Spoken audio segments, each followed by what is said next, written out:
The history of our story began long ago.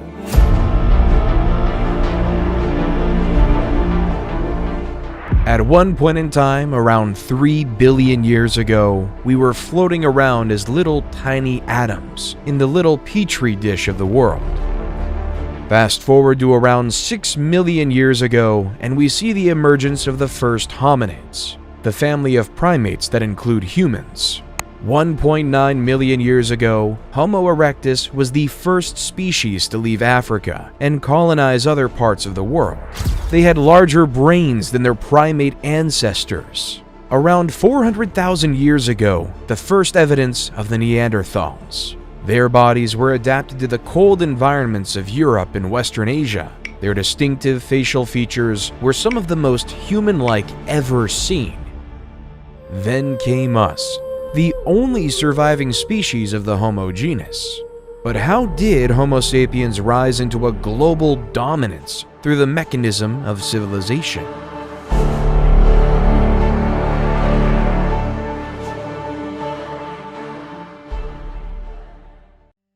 We begin our story in the fertile lands of Mesopotamia in 4000 BCE. Nestled between the great Tigris and Euphrates rivers in the Sumerian city of Uruk. Instead of relying on hunting and gathering like our ancestors of the past, the citizens of Uruk were able to develop a way to harvest cereal grains like wheat and barley. However, turning cereal grains into edible foods took a lot of work.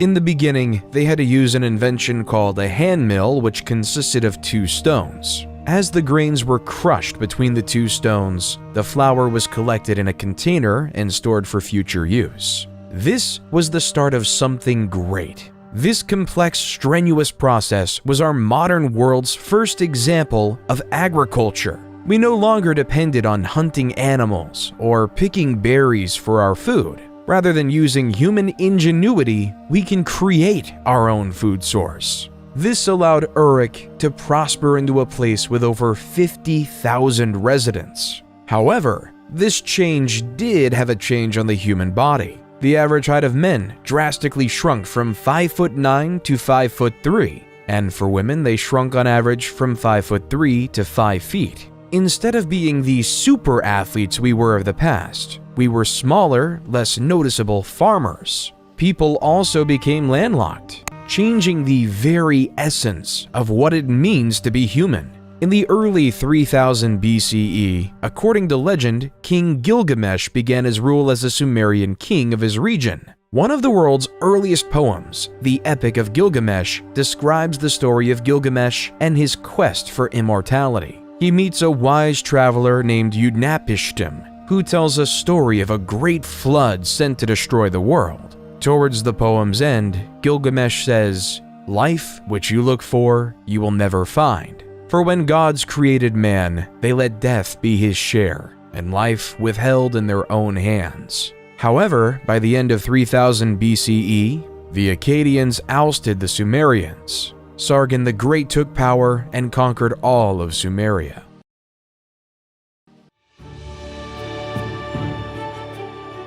While in the Indus Valley in modern-day Pakistan, a new civilization was growing. The Indus Valley Civilization, 3300 to 1300 BCE, was most notable for its highly advanced toilet system. The toilets were built with a seat and a chute that led to the underground drainage system. The sewage was then carried away from the homes through a network of covered drains, preventing disease spread. The waste was treated and disposed outside of city limits, helping to keep the cities clean and hygienic.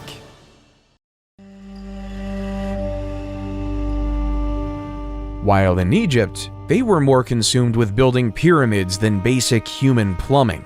This was because, in ancient Egyptian religion, it was believed that when a pharaoh was to die in the physical world, his spirit would continue to live on in the afterlife, in which they would continue to rule in perpetuity, and where they would be worshipped by the living. Inside these pyramids, the pharaoh's body was carefully mummified, a process believed to preserve his physical form and help ensure his spirit's journey to the afterlife. The pyramid was also filled with offerings and treasures intended to provide the pharaoh with the resources he would need in the afterlife. Every pharaoh wanted to make sure they were immortal. They wanted to succeed in the afterlife. They wanted to be worshipped forever. That's why it was an utmost priority for Egyptian pharaohs to build pyramids for themselves when laid to rest. It started when Pharaoh Djoser, 2667 to 2648 BCE, built the Step Pyramid at Saqqara, followed by Sneferu, 2613 to 2589 BCE, who built several pyramids, such as the Bent Pyramid and the Red Pyramid. Then came the pharaoh Khufu,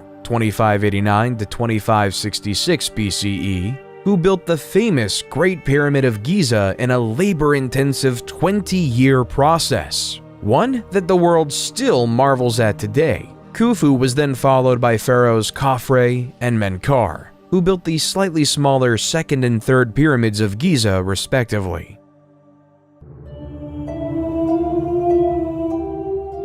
While over in China in the year 2100 BCE, the first Chinese dynasty was upon us. Like the people of Mesopotamia, the Chinese were ever reliant on agriculture, producing rice, wheat, and barley among other crops. However, as legend has it, the Yellow River flooded. These massive floods would destroy all the crops, leading to massive famine and suffering. However, not all was to be lost because Yu the Great was on his way. Yu was so distraught by this problem that he would spend his days traveling up and down the Yellow River. He found ways to divert the rivers by building levees and dikes so that he could regulate the waterways. Then, after 13 years of hard work, the floods could no longer wreak havoc on the land. The people were overjoyed, and Yu was hailed as a savior. That was the start of the first Chinese dynasty, the Jia dynasty. Though the accuracy of this tale is questioned by historians, it does establish an important precedent. The idea is that power ought to follow one's merit. An individual who deserves absolute power shall have absolute power. This idea would shape the world for years to come and cause the people of ancient China to follow him to create the first ever Chinese dynasty.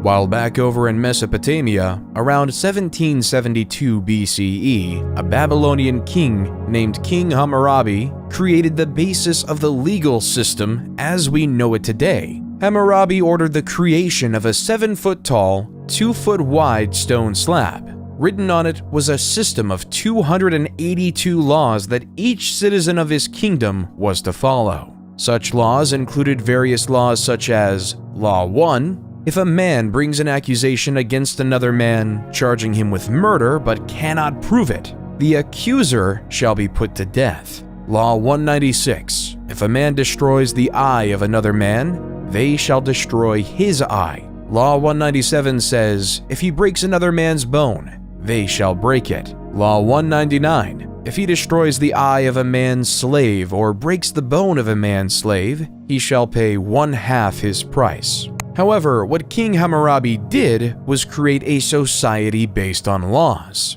He laid out strict laws, placing people into certain castes of life and value. Everyone was worth a different amount based on what class they were in society. There was no illusion of equality in ancient Babylon. Instead, it was pretty clear the value of a noble's bone was worth more than a plebeian's, which in turn was worth more than a slave's. An idea we continue to see throughout history.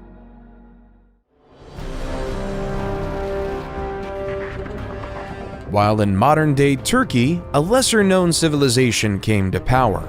The Hittites Empire under the charismatic rule of the leader Labarnus, 1680 to 1650 BCE. He was a skilled ruler with a single vision in mind, uniting the Hittite city-states under a single rule.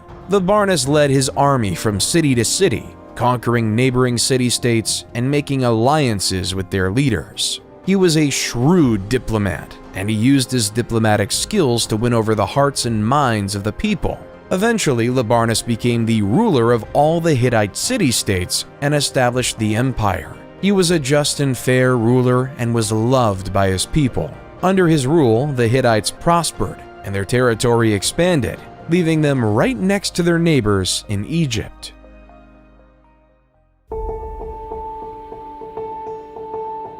while in modern-day Greece, a collection of city-states emerged on the European continent. Mycenaean Greece, 1600 BCE to 1100 BCE, was dominated by an elite warrior society and consisted of a network of palace-centered states that developed rigid hierarchical, political, social, and economic systems. At the head of this society was the king. However, unlike a unified civilization, each city was on its own. A city-state is a city that, with its surrounding territory, forms an independent state. The development of city-states such as Troy, Mycenae, and Pylos start to grow. The first remnants of the Greek written language, known as Linear B, also started to emerge. The first record of any Indo-European Greek record we have today.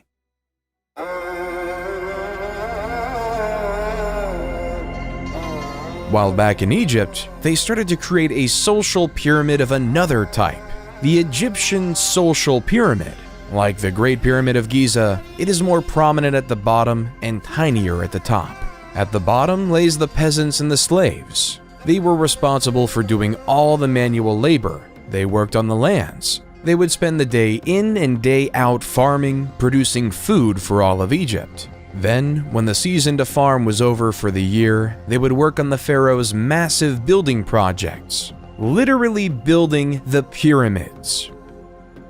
Slightly above the slaves came the artisans. They were the stonemasons, the plasters, and the sculptors who created the exuberant art the wealthy desired, and for Egypt is most known for today. Then came the merchants, who spent their days navigating the Nile, trading gold, papyrus, and linen to anyone who could afford it. They were well respected and able to make a healthy profit by selling. Then came the scribes. These masters of the world would go to specialized scribe schools just to master the language of ancient Egyptian hieroglyphics. In practical use, these scribes took account of the stores of food, various tax documents, and even the daily lives of the pharaoh. After the scribes came the soldiers. The soldiers were tasked with protecting the Egyptian empire. They dedicated their lives to defend or make preemptive strikes against their enemy. Generally, they were well fed. Then, near the top, came the bureaucrats. These high-ranking government officials did essential tasks at the top of society, like the viziers, who ran the logistical tasks necessary to run a civilization. The priests oversaw taking care of the temples to ensure the gods were well cared for. The nobles oversaw specific regions of the empire and kept order in said regions. At the top, the purpose of everyone below was the pharaoh, the king and the mediator between the gods and the world of men.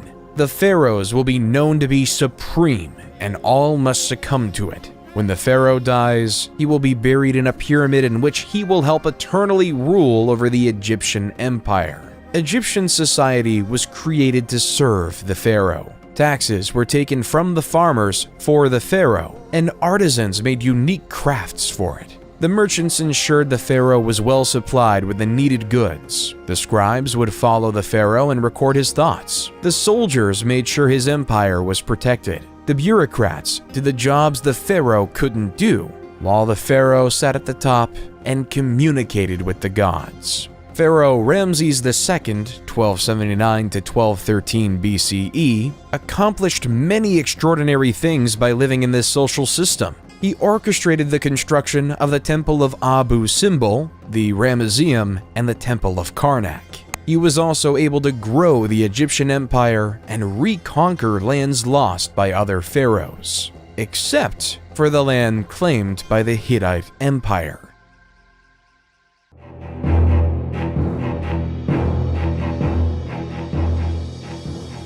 The Hittite king of the time, Mtwali II, 1295 to 1272 BCE, was notorious for ordering his troops to attack his Egyptian neighbors. Following the example of Labarnus, Mtwali wanted to unify the world under Hittite rule. However, Ramses had enough. Other pharaohs in the past have tried to stop the Hittites, but he knew if his empire was to ever succeed, he needed to attack back. His target is the city of Kadesh. Ramses rode in on his chariot with 4 divisions of 20,000 men ready to dominate and kill Mtwali. However, the Hittites already knew of the incoming Egyptian invasion through espionage. They fortified their city with 40,000 of his own men. A war was about to commence. Ramses decided to split up his divisions to force Mutawalli out, but yet Mutawalli never did. A gruesome mistake. Splitting up his forces left him exposed, unable to get an advantage, allowing Mutawalli and the people of Kadesh a chance for victory. Historians believe that all they did was come out from the fortification of Kadesh and trap Ramses II's forces in his army by the river. But yet, for some unknown reason, they never did, leaving the Battle of Kadesh to end in a draw. After the battle, though, both sides decided it would be best to stop attacking each other, that they should live in peace and unity in this world. Then, after the death of Mutawalli, the new king Hattusili III took the throne of the Hittite Empire. Through the means of messengers in the year 1258 BCE, both Ramses and Hattusili signed the first peace treaty to ever exist. Reading in part, Ramses the great king, the king of the country of Egypt, shall never attack the country of Hatti to take possession of a part of this country. And Hattusili, the great king of the country of Hatti, shall never attack the country of Egypt to take possession of a part of that country. Then, a period of friendship occurred between these two once warring nations. The Hittites were skilled in metalwork and taught the Egyptians to make superior weapons and tools. At the same time, the Egyptians, master of agriculture, shared their knowledge with the Hittites. Trade for the benefit of both civilizations. Both civilizations prospered because of this. Peace can lead to prosperity. The agreement was kept in place until around 1200 BCE because that's when the Hittite Empire fell, because of the constant attacks they faced from the Sea People, leaving the Hittite Empire to be lost in the state of history.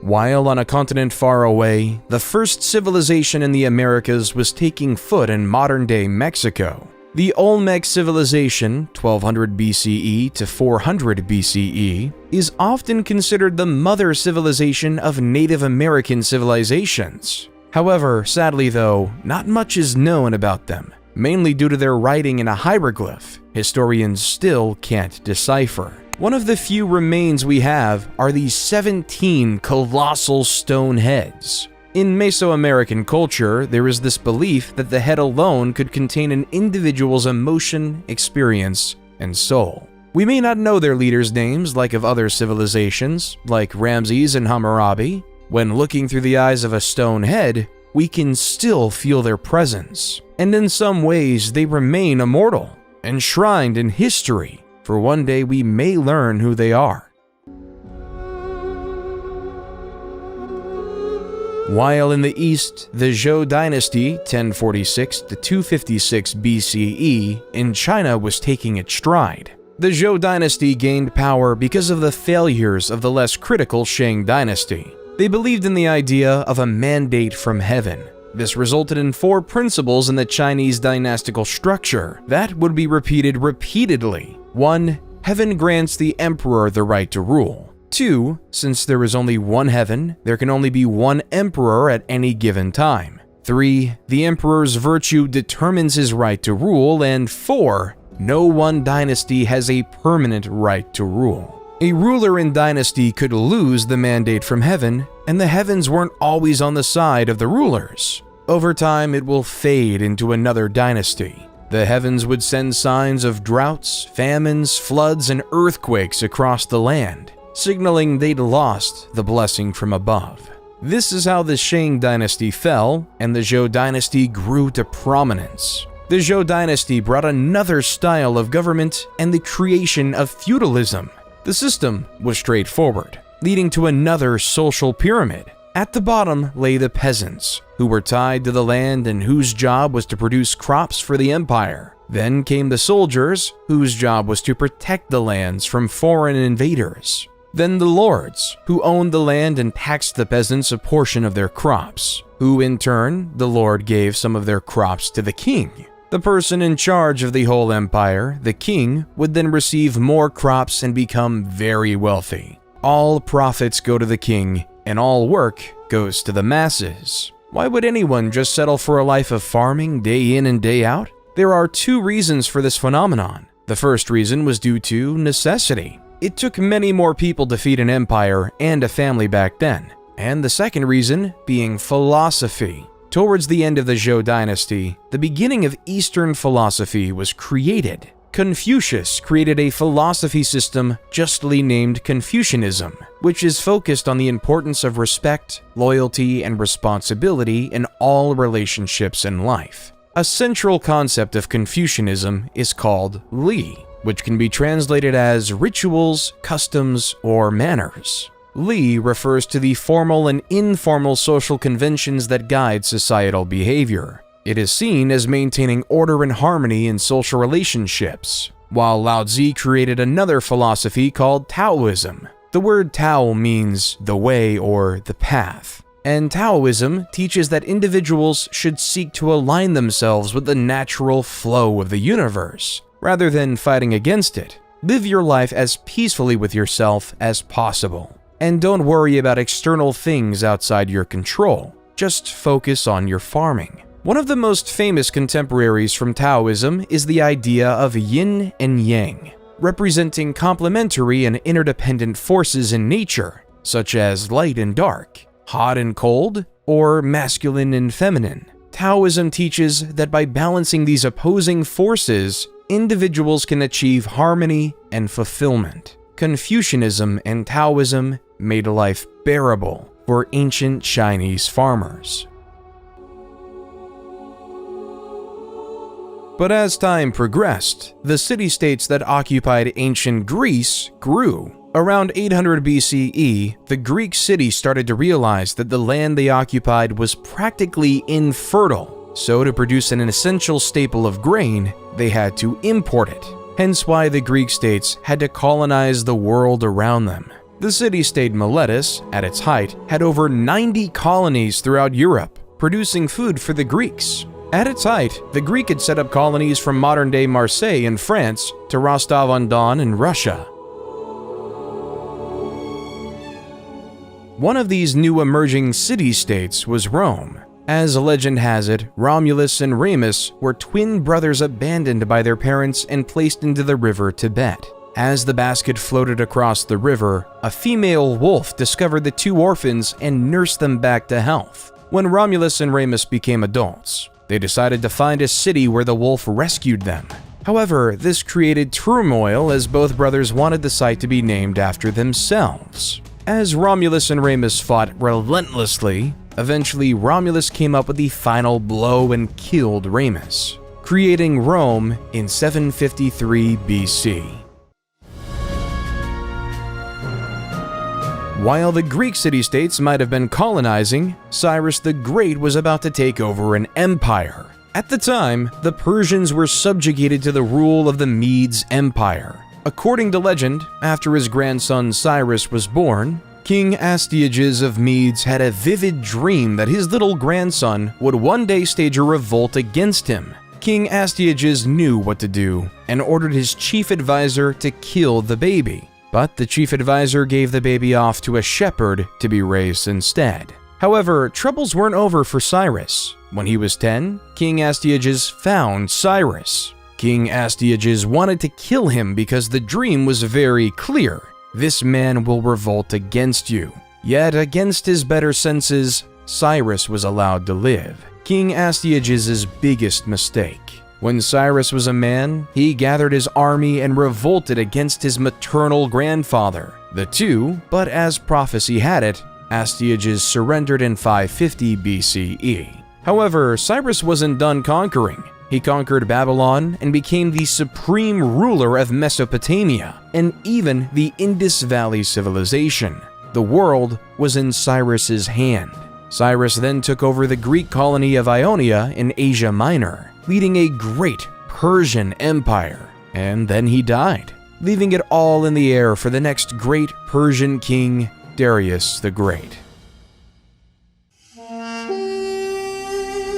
While back in Greece, various city-states started to gain power, but two were at the forefront: Sparta and Athens. Sparta was a military powerhouse. The famous Spartans believed everything should focus on physical strength and war. When a new young Spartan was born, it would be slaughtered if it didn't look healthy. Boys were taken from their families at a young age and were trained to become soldiers. The brutal training included physical conditioning, weapons training, and harsh living conditions. The entire life of a Spartan was to win a war. Their society reflects it with three main groups. The ruling class consisted of aristocrats who held political power, the free non-citizens who were not allowed to participate in government but were still expected to serve in the military, and the Helots, a group of enslaved people that provided labor for the Spartan state. Life in Sparta was harsh, brutal, and militaristic.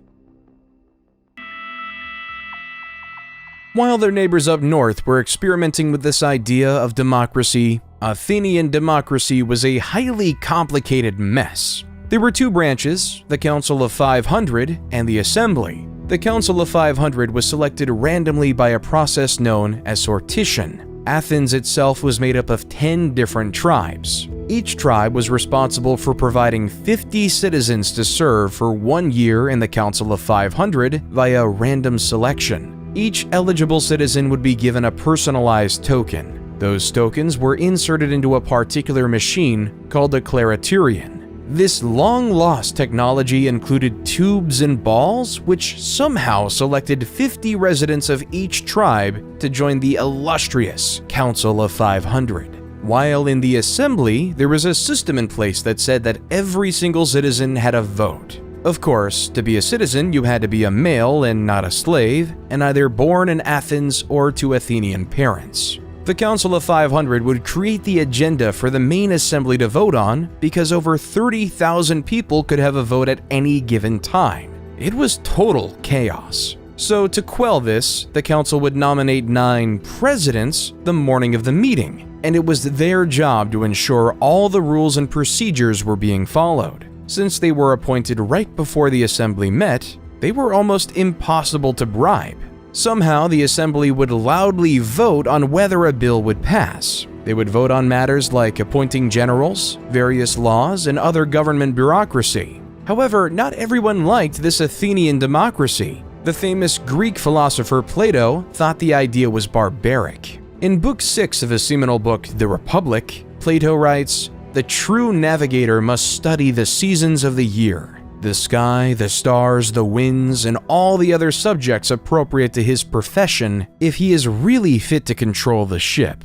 Think that it's quite impossible to acquire the professional skill needed for such control, and that there's no such thing as the art of navigation." How much could a randomly selected member of the Council of 500 really know? How much could he fully contribute to society? Should we allow a random member of society to have any power? Instead, Plato would advocate for the idea of a philosopher king, a man who studies wisdom, logic, and reasoning, a man who dedicates his life to understanding how to be just, a man who will become the navigator of wisdom. Plato would rather say, the society we have described can never grow into a reality or see the light of day, and there will be no end to the troubles of the states, or indeed, my dear Glaucon, of humanity itself, till philosophers become rulers in this world, or till those we now call kings and rulers really and truly become philosophers, and political power and philosophy thus come into the same hands. There's just one issue with Plato's quote. Every leader thinks they're a philosopher king. Everyone thinks their thoughts are the best. Everyone thinks their ideas are the wisest. From Yu the Great in China, to Labarnus of the Hittite Empire, to Siddhartha Gautama of the Kingdom of Magadha in India. While not so far away, in the Indian Kingdom of Magadha, a spoiled prince named Siddhartha Gautama, 500 BCE, lived in luxury inside a palace. Inside this palace, Siddhartha could have anything he wanted. All the jewels, all the wealth, all the finest goods thrust upon him. His world inside of the palace was a utopia on Earth. There was no want, need, or desire, and it was perfect. Until he went outside his palace compound, the only place he ever knew. As he took his first steps outside of his palace, what he saw struck a chord. He saw an old man dying right on the street in front. He realized that the human experience wasn't something that was perfect and sublime. Instead, it was death. As Gilgamesh realized many years ago, this was an inevitable part of the human experience. Siddhartha left his life of luxury behind and began a quest for knowledge and enlightenment. He studied with spiritual teachers and meditated for many years, searching for answers to life's big questions. Finally, after 6 years of seeking, he sat down under a fig tree and meditated until he achieved enlightenment. Enlightenment is a state of inner peace, in which one has transcended the limitations of the ego and is in touch with a universal consciousness or divine essence. It isn't a fixed and permanent thing, but rather an ongoing process of growth and development. But under that fig tree, Siddhartha became known as the Buddha, or the Awakened One. He would spend the rest of his life traveling the countryside, becoming close to the Enlightenment. Darius was determined to follow in his father's footsteps and take over the world. After finalizing their rule over the city-state of Ionia, the Persians were on a quest to take over Greece. Darius and his 20,000 men came to the city of Marathon in the year 490 BCE, a city 26.2 miles away from Athens. The Athenians were vastly outnumbered, with only 10,000 men. As the Persians were trying to regroup, the powerful Greek hoplites crushed the weaker Persian foot soldiers by routing the wings before turning towards the center of the Persian line. The remnants of the Persian army fled to their ships and left the battle. Early historians believe the battlefield littered 6,400 Persian bodies, while the Athenians lost only 192. So the Persians retreated, and an Athenian messenger named Pheidippides ran the 26.2 miles from Marathon to Athens, exclaiming with joy how the Athenians just beat the mighty Persian Empire.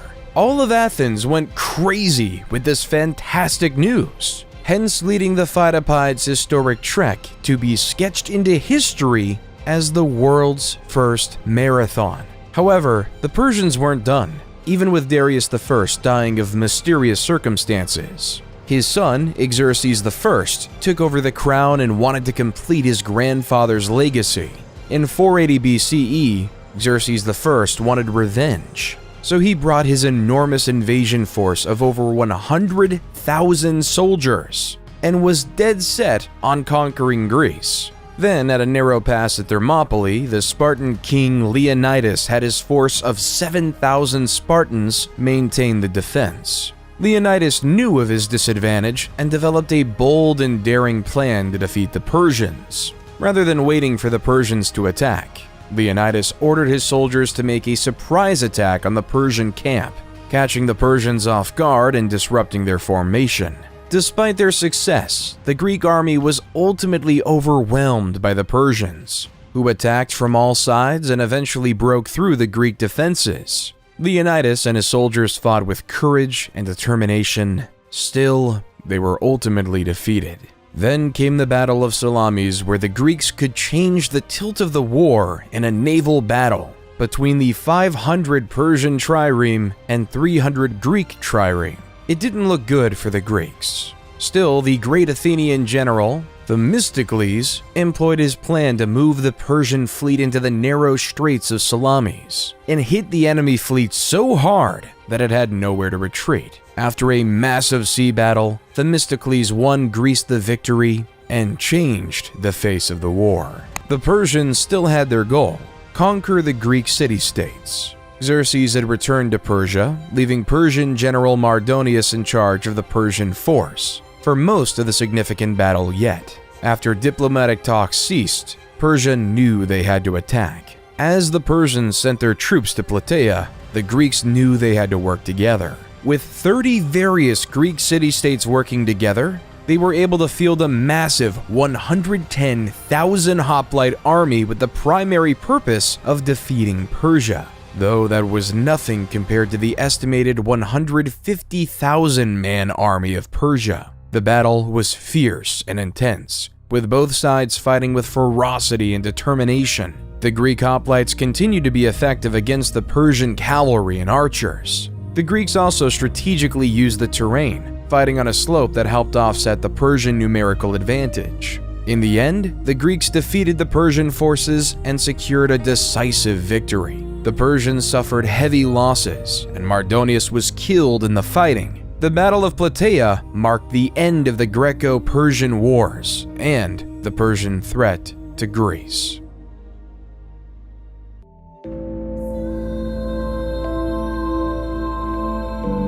After the Persian War, life in ancient Greece was spectacular. A golden age of culture was upon us. With no longer having to face the threat of war, Athens was able to create architectural wonders, such as the Parthenon. The Parthenon sits upon the Athenian Acropolis, a prominent hill overlooking the city of Athens, to show its wealth and culture. No matter where you'll go in Athens, you can still see the Great Parthenon even today. Then came the theater. Around this time, the state would sponsor the most significant poets to create stories in the Athenian festival, called the City Dionysia, a festival designed to worship the Greek god of theater and fertility, Dionysus, creating playwrights such as Sophocles, Aeschylus, and Aristophanes. States were hungry for power. Athens was recruiting city-states into their Delian alliance, while Sparta was recruiting city-states into their Peloponnesian alliance. Both Sparta and Athens felt like they should control the city of Korkia, hence why in 434 BCE, war was upon the Greek peninsula, resulting in naval battles such as the Battle of Siblos and the Battle of Pylos. By 421 BCE, a short peace was negotiated. However, this peace would not last, and Athens had their eyes on Sicily. Initially, the expedition was going well. The Athenians established alliances with several Sicilian cities, and won several minor skirmishes against the Sicilian forces. But soon, Alcibiades, one of the greatest naval generals in history, was recalled to Athens to face charges of sacrilege. The Athenian fleet was left without his leadership. In his absence, the expedition began to unravel. The Athenians could not take the city of Syracuse, which had fortified its defenses and was well prepared for a siege. The Sicilians were aided by reinforcements from Sparta, which saw an opportunity to strike a crippling blow against its arch-rival Athens. The Athenians suffered from a lack of supplies and were plagued by disease. At the same time, the Syracusans launched a series of surprise attacks and ambushes. Finally, after months of grueling fighting, the Athenian fleet was destroyed in a decisive battle. Thousands of Athenians were killed, and many more were captured and enslaved. A decade after that, Athens fell to the Spartans. The age of legendary Greece was now over. Both Athens and Sparta were significantly weaker, never to regain the same power they once had, leaving the world ready for a philosopher king to conquer it all. Then, in the east, the mandate of heaven was up. The Zhou dynasty, after a long 800-year rule, it was deemed by the heavens that their empire was up, which led to a period known as the Warring States, 474 to 221 BCE. This resulted in Han Fizi, who created a new philosophy called legalism. Followers of legalism believed that people were inherently selfish and would only act in their own self-interest, and that the only way to keep them in line was through a system of rewards and punishments that was clear and consistently enforced. This resulted in Fizi claiming that the best way to achieve social order was by establishing a powerful ruler responsible for enforcing the law and punishing wrongdoers. He also believed the ruler should have complete control over the military, the economy, and society. While in the heart of the Oaxaca region of Mexico, the Zapotec civilization started to flourish. The capital city of Monte Alban was being built on a mountaintop overlooking the entire Oaxaca Valley. Perched on the mountaintop overlooking the Valley of Oaxaca, the city was home to a ruling elite who oversaw a hierarchical social structure that included middle-class artisans and lower-class farmers. The people of the Zapotec civilization were known for their innovative agricultural practices, including the cultivation of maize and other crops, which sustained their communities in times of drought and other environmental pressures. They also developed an early writing system, which used a combination of symbols and glyphs to represent words and ideas. They developed an advanced calendar system based on 260-day and 365-day solar cycles.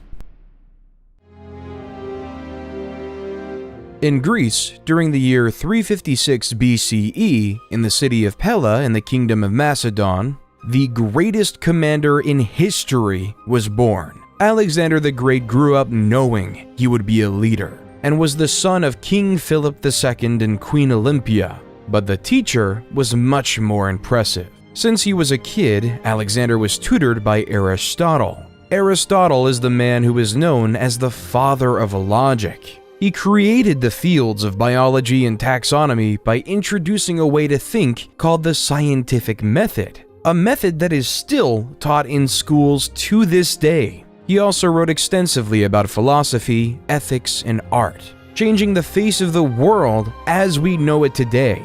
This is the man who was in charge of teaching Alexander the Great. Alexander was 20 when his father was assassinated, but his excellent education allowed him to take over the rest of the world. After his father died in 336 BCE, Alexander was hell-bent on keeping his family's power. So when the Greek city of Thebes decided to revolt, Alexander and his army marched 240 miles in 14 days. When Thebes refused to surrender, he razed the entire city to the ground, and 6,000 were killed, and the rest were sold into slavery. The rest of the Greek city-states recoiled in fear, allowing Alexander to do as he pleased, leaving for his new target to be Persia and the new Persian king, Darius III. In 333 BC, Alexander faced the Persian army at the Battle of Issus. This significant engagement saw the Persian king Darius III defeated and forced to flee. Alexander then captured several key cities, including the vital port of Tyre, which had resisted his initial siege. In 331 BC, Alexander faced Darius III again at the Battle of Gaugamela, near the Tigris River in modern-day Iraq. Despite being outnumbered, Alexander won a decisive victory using superior tactics and mobility. The Persian army was shattered, and Darius III fled once again. Alexander then proceeded to capture the Persian capital of Babylon and took control of much of Mesopotamia. He continued his campaign eastward, winning battles in what is now modern-day Iran and Afghanistan. In 330 BC, he captured the Persian capital of Persepolis, a city of great wealth and cultural significance. But Alexander wasn't done. He wanted to expand eastward, eventually crossing the Hindu Kush Mountains into India. However, his troops grew tired of the endless fighting and refused to go any further, and Alexander was forced to turn back.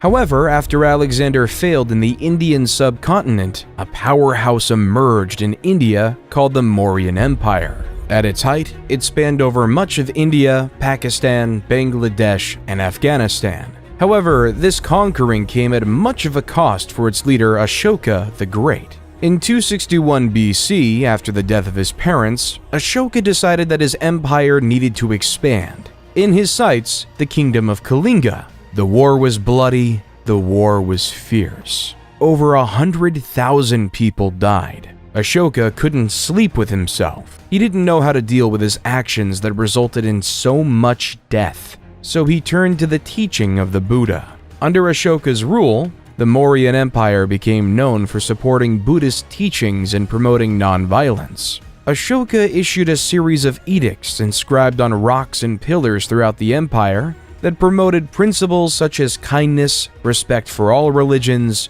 and the abolition of slavery. Certain traits were not shared in the West by Alexander.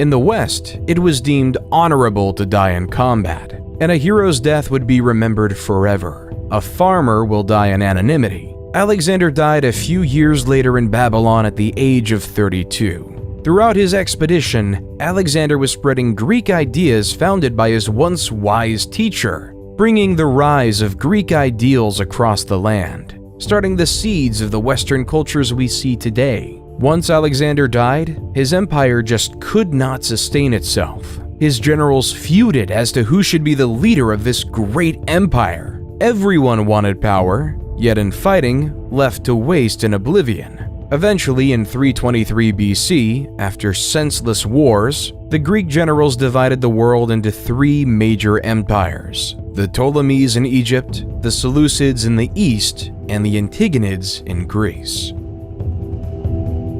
Ptolemies, one of Alexander's generals, led Egypt into a period of prosperity. Inspiration by his former leader, Ptolemies built the Library of Alexandria, a hub for an intellectual scholarship. Intellectuals from all over will come to the library to exchange ideas and thoughts throughout the world, leaving us to have great philosophers like Plato and Aristotle to be the backbone of our culture, while the general Seleucid was given the keys to the city of Babylon.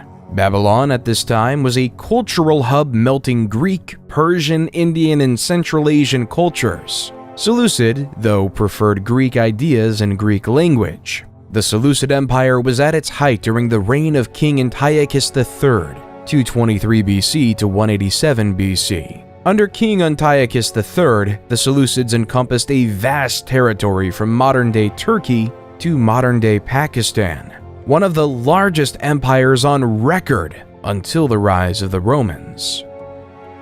While the Antigonids did not have nearly as much success. By the time Antigonids I took power, the Greeks were just a shell of what they once were. The age of the Greeks was behind us. The Ptolemies, the Seleucids, and the Antigonids went astray from the Roman Empire.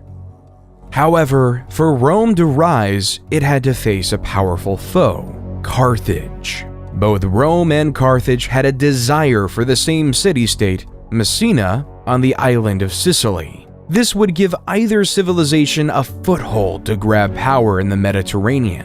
The First Punic War was upon us, and after 20 years of fighting, in the year 241 BCE, and the defeat of Carthage, the Treaty of Lutatius was signed. The peace, though, was short-lived. In 218 BCE, the Second Punic Wars began when the Carthaginian general Hannibal invaded Italy with his army, including elephants, to conquer Rome. Hannibal won several early battles, including the Battle of Cannae in 216 BCE. Still, he was ultimately defeated by the Roman general Scipio Africanus at the Battle of Zama in 202 BCE. The war resulted in the complete defeat of Carthage, which was forced to cede its territories to Rome, and the end of the Carthaginian Empire. There was no doubt in the world anymore that it was time for the Romans to take charge in the West.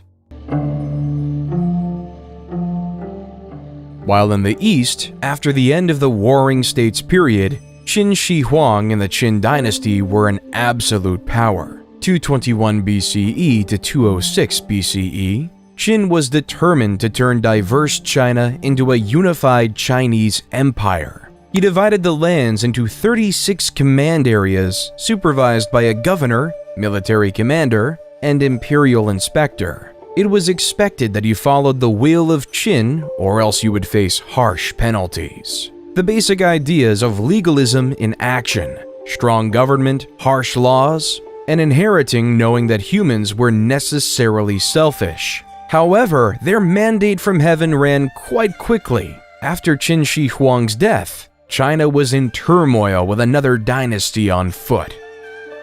Liu Bang, leader from 206 to 195 BCE, after leading a revolt against the Qin, was declared emperor of the new Han Dynasty. Instead of following the strict legalistic mindset of the Qin, Lu decided to set his empire as a Confucianist paradise. The ideals of moderation, virtue, and piety, as set through Confucianism, were marched throughout the empire, weaving the cocoon of a powerful dynasty. During the Han Dynasty, the production of silk was ever increasing, and the idea of profits was in the minds of all. So in 138 BCE, Emperor Han Wu sent an imperial convoy to make contact with cultures of Central Asia and the Mediterranean. Then, after the routes were established, Chinese merchants and traders would bring their silk across the Silk Road to the Middle East and eventually Europe, where it would be sold at high profits, though in the beginning the route was relatively short. Because in 97 BC, Ambassador Kan Ying was sent to Rome with gifts of silk for their empire. However, Kan only got as far as Mesopotamia because he was told by the Parthians, the dominant empire in Iran at the time, that the journey would take years. Little did Kan know that he was misinformed, that the journey would have been relatively shorter, but the Parthians wanted to keep their spot as the middlemen. They did not want China and Rome to have contact with one another, creating a system of three empires smushed right up against each other: Rome in the west, Parthians in the center, and China in the east. Then in 86 BCE, Greece, already being weakened by the conquest of Alexander the Great, was now the target of the Roman Empire. General Lucius Cornelius Sulla led an army of legions to the forefront of Athens. He besieged Athens for several months, brutally torturing the citizens within. Eventually, when Athens fell, he ordered his soldiers to loot and pillage the city, destroying many important cultural treasures. This takeover cemented Rome as a superpower. Athens no longer had the power, but rather it was in Rome. While in 63 BCE, General Pompey was tasked with capturing Jerusalem and the region of Galilee, the Romans quickly captured the cities, forcing Galilee to be placed under Roman rule, including a small village called Nazareth. The Romans' desire to expand didn't end in Galilee, though. In 58 BCE, Julius Caesar was appointed governor of the Roman Province of Sicily, Gaul, northern Italy, with the express assignment of conquering the rest of the Gauls. At the time, the Gauls were a group of Celtic peoples who lived in that area that is now France, Belgium, and parts of Switzerland, Germany, and Italy. However, it was Caesar's job to take over these Celtic tribes, while the Gauls, who were insistent on their independence, all had to work together under the leadership of Vercingetorix in a last-ditch attempt to stop the Romans. As Caesar brought his troops to Alesia in 52 BC, war was upon us. Alesia was surrounded by a double wall and a ditch, with additional fortifications on the town's hills. Vercingetorix had gathered a large force of Gallic warriors inside the town. In contrast, Caesar had assembled a sizable Roman army outside the walls.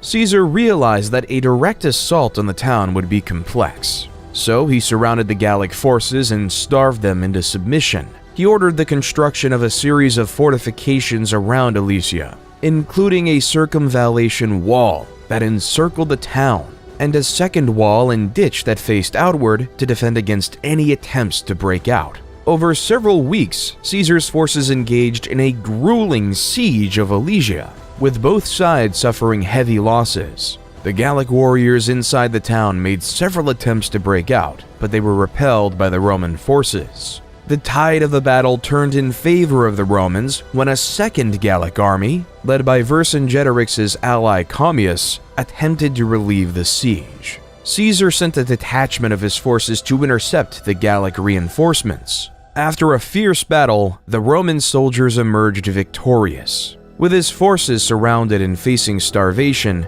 Vercingetorix was forced to surrender. He emerged from Alesia and offered himself as a prisoner to Caesar, effectively ending the Gallic resistance to Roman rule. Throughout the next 2 years, Caesar crossed the Gallic Empire, conquering and implementing it into Rome. The Gauls were implemented into Rome, even gaining citizenship within the empire. However, the Senate was not happy with Caesar. Even though he had great success against the Gauls, the Roman Senate wanted him to stop. They did not like the popularity Caesar was gaining, nor the power he was controlling. So the Roman Senate called upon Caesar to resign his command and disband his army, or risk being declared an enemy of the state. This led Caesar to an essential choice to make. Will he either follow the will of the Roman Senate or ignore them and start a bloody civil war? Roman law at the time prohibited any general from crossing the Rubicon River and entering mainland Italy with a standing army without the expressed permission of the Roman Senate. To do so would be treason, and this tiny stream would reveal Caesar's intentions and mark the point of no return. Civil war was imminent as Caesar and his army marched over the Rubicon. Battles in Corfinium and Pharsalus showed the Senate that Caesar was a worthy foe, so the Roman Senate appointed his son-in-law, Gnaeus Pompey, to lead the Roman forces against his father-in-law. Both parties knew the importance of Spain, due to it providing a link between Italy and the rest of Europe. The two armies clashed near the town of Leda in northeastern Spain. Caesar's army was significantly outnumbered, but he could use his superior military tactics and training to gain the upper hand in the battle. After several days of intense fighting, Caesar emerged victorious, forcing Pompey's forces to retreat, declaring Caesar as the new leader of Rome.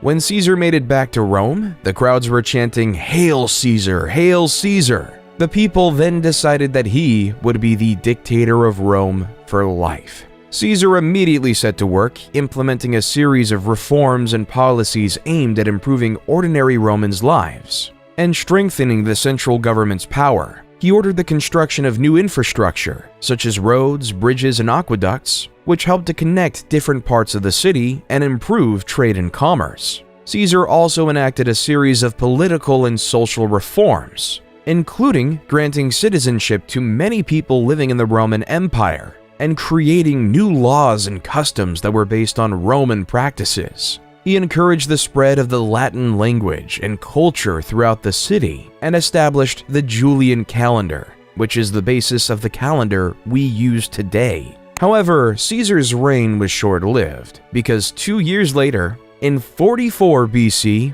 he was stabbed to death by two loyal senators, Cassius and Brutus. The assassination of Caesar led the Roman world into disarray. The world was filled with factions vying for government control without a strong leader. Octavian, Caesar's son, who was 18 then, came to Rome to claim his inheritance and assert his place in the political landscape. He quickly aligned himself with Caesar's loyal lieutenant, Mark Antony. Together, they defeated Caesar's assassins at the Battle of Philippi in 42 BCE. However, tensions soon arose between Octavian and Antony as both men vied for control of the Roman Empire. In 31 BCE, their forces clashed in the naval Battle of Actium, which resulted in Octavian emerging as the clear victor. Antony fled to Egypt with his lover, Cleopatra, and the two committed suicide the following year. With Antony's defeat, Octavian emerged as the undisputed ruler of Rome. In 27 BCE, he was appointed Augustus and became the first Roman emperor.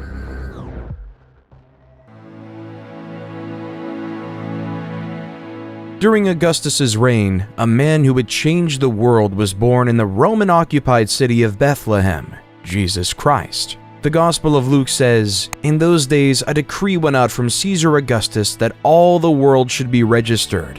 This was the first registration when Quirinius was governor of Syria, and all went to be registered, each to his own town."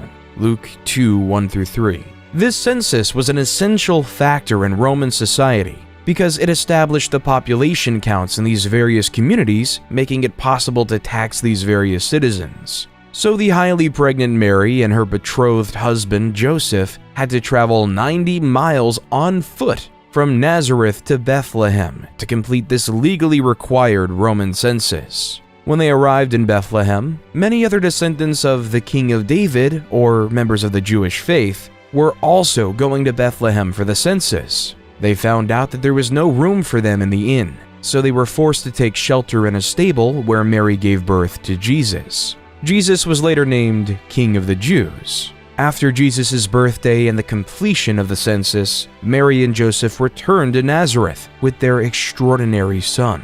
As the years of Jesus went on, stories about him grew. More and more followers began to worship Jesus as their Messiah. They claim that he can catch an endless amount of fish. They claim that he can cure the blind, and they claim that he was the Son of God. So these followers, specifically his disciples, started to write down his entire life journey. 4 of his closest disciples, Matthew, Mark, Luke, and John, wrote down the main chunks of the book in these parts called Gospels. Each of these Gospels covered almost all of the same events, the narrative life of Jesus Christ. This narrative testimony of a child born in a stable changed the world forever. Even though many loved Jesus, some viewed him as a threat.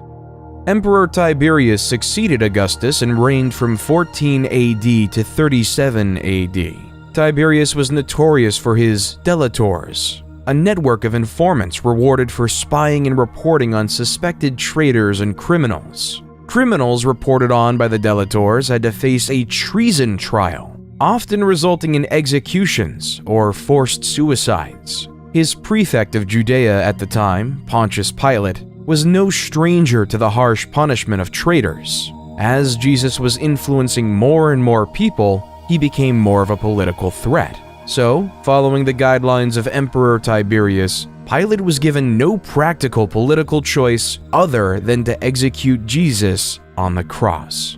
Roman law was evident then. One must follow the emperor's will or else they will perish. As Jesus was crucified on the cross, a new religion was born: Christianity.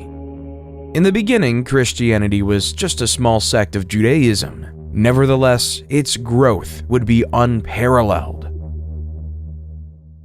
Paul of Taurus would take the word of his chosen Lord across the known world. From Greece to Turkey to Syria, the word of Jesus Christ spread. His missionary tales are now documented in the New Testament as the Book of Acts. The more Paul went to different places, the more followers he gained. On the same token, it created more enemies. The divide between monotheism and polytheism was on the rise. It was beginning to get a lot tougher for Romans to accept a religious population that didn't believe in gods like Mars and Jupiter. So when the Great Fire of Rome occurred in July of 64 AD, Emperor Nero quickly blamed it on the Christians. The Great Fire was an event that destroyed 2/3 of the city of Rome. So, in order to pay for these massive repairs, Nero instituted heavy tributes across the empire. To meet at least a proportion of the costs, Nero also started to print more Roman currency, creating an inflationary effect for the first time in the empire's history. However, the individuals who lived under Roman rule, which wasn't in Rome proper, were upset by this new policy. So, in the holy city of Jerusalem in 66 AD, a revolt was on. At first, the first Jewish revolt succeeded, and the Jewish forces quickly expelled the unprepared Roman army. Then, the rebels gained some traction in the neighboring villages in Galilee. In response, the Roman Emperor Nero sent the general Vespasian to meet the Jewish forces, an endeavor that pushed most rebels into Jerusalem proper by the time Vespasian was proclaimed emperor in 69 CE. Then, around Passover in 70 AD, Vespasian and his forces sieged the city, depleting it of food and water within the walls of Jerusalem. The Jews started to quarrel within, leaving them more vulnerable to attack. By August, the Romans breached the defenses, killed much of the population, and destroyed many of their holy sites. With the Jews decimated, the strength of polytheism lived long. Then, in 98 to 117 AD, under Emperor Trajan, the Roman Empire was able to expand its greatest territorial extent, spanning all the way from modern-day Britain to the Persian Gulf. Roman rule was everywhere. Well, except for in the Americas, because the Romans didn't even know they existed. In the Americas, we can see the growth of various civilizations across the Andes located in modern-day Peru and Chile. The Mochi civilization was able to build monumental structures, like the Huaca del Sol and Huaca de la Luna, impressive pyramids that were the center of their religions. They also created advanced fertilization techniques that used bird droppings as fertilizer. Their highly centralized government made everyone know their place in society. While a little bit more south, the Nazca civilization is one enthralled in mystery. The people of Nazca created a series of large-scale geoglyph consisting of hundreds of individual figures, including geometric shapes, animals, and human-like figures, by removing the dark reddish-brown iron oxide-coated pebbles covering the surface of the Nazca Desert. These lines are now called Nazca Lines, the purpose of which is still unknown to this day and subject to conspiracy theory today. Around 100 AD, the Zapotecs started establishing Monte Alban, their capital. It was one of the first examples of urban planning in the Americas. The city was laid out in a grid pattern, with main roads and smaller side streets leading to plazas and public buildings. The city was also divided into different districts, each with specialized functions, such as residential, administrative, and religious, leaving it to be in use for 1,000 years after that.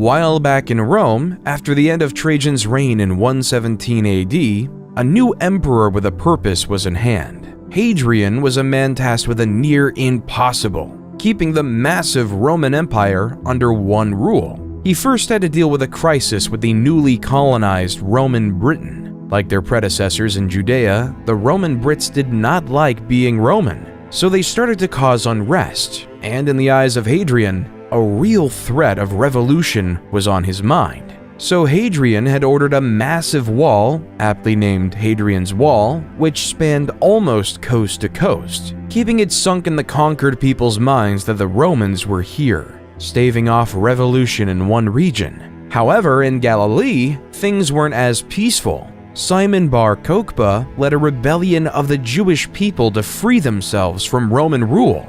As you see, Rome was developing a new city called Aelia Capitolina over the ruins of Jerusalem from the last revolt with temples dedicated to polytheistic gods like Jupiter. By 132, Bar Kokhba took the bottle of Nasi, head of state. Many Jews regarded him as the Messiah who would save the Jewish people and restore their independence. Kokhba's troops would storm Aelia Capitolina, almost knocking out entirely the Roman garrison controlling the city. Hadrian, though, would not have it, so he sent a force of 120,000 men to the lands of Judea to conquer and force the Jewish people into submission. As Cassius Dio says in the History of Rome, 50 of their most important outposts and 985 of their most famous villages were razed. 580,000 men were slain in the various raids and battles, and the number of those that perished by famine, disease, and fire was past finding out.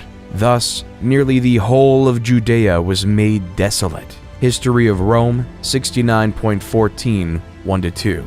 Rome made it clear that it was not to be taken lightly.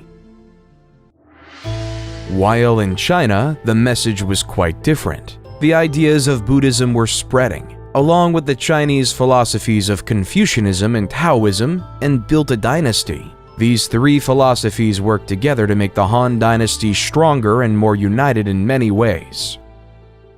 While in America, the Mayan architects went across northern Petén and designed a series of short, broad temples with wide staircases flanked by enormous stucco masks. These stucco masks were made of plaster, and some burned and powdered limestone. The Mayans built these stone armatures into elaborate deity faces to capture the soul of the gods and bring it to the people. A temple like the E7 sub, yes, historians name Mayan temples like military submarines, is a pyramid with 16 stucco masks. Each allows us to go deeper into the souls of these deities of the past.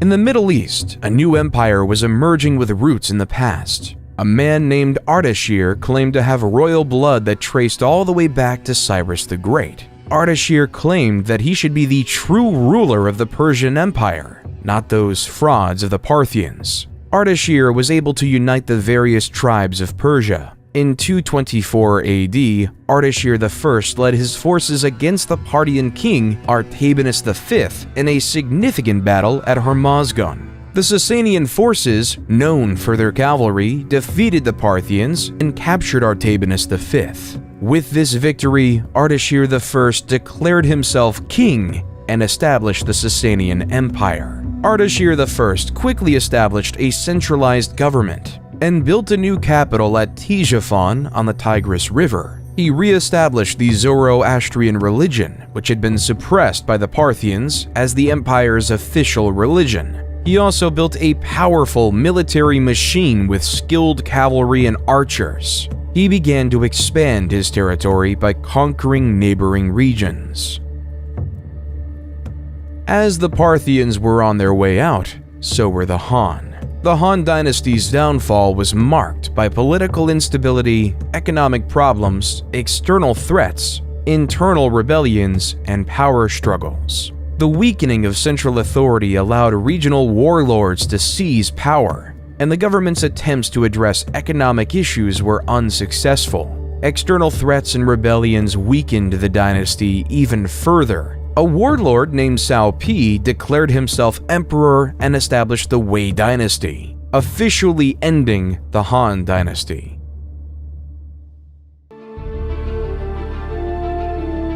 While back in Rome, Emperor Diocletian, 284–305, faced a problem.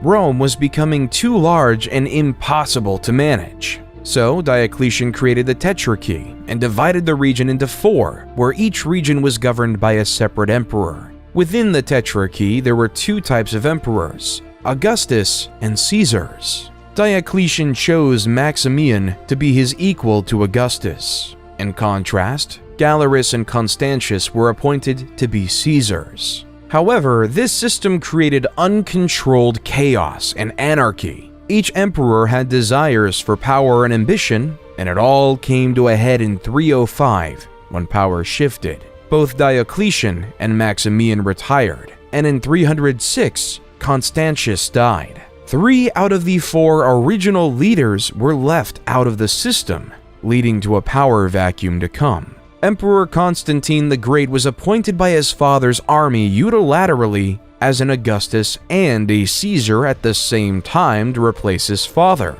At the same time, Maximin's son Maxentius felt as though he should have been appointed Caesar instead of Valerius Severus. So in 307, Maxentius sent his army and forced Valerius Severus to surrender. Come 308, Galerius appointed Licinius to replace him. So on the west side of Rome, 2 emperors wanted to rule. Constantine ruled over Gaul and Britain, and Maxentius ruled Italy and North Africa. Maxentius had a difficult time consolidating his power, and he faced increasing resistance from the people of Rome. To try and secure his hold on power, Maxentius ordered the construction of a new bridge across the Tiber River near Rome, known as the Milvian Bridge. Constantine saw Maxentius as a threat to his power, so he decided to march on Rome to confront him. As the 2 armies approached each other near the Milvian Bridge, Constantine had a vision of a cross in the sky, with the words, "In this sign, conquer." Some accounts suggest that this vision may have been a dream or a hallucination, while others suggest that it may have been a sign from God.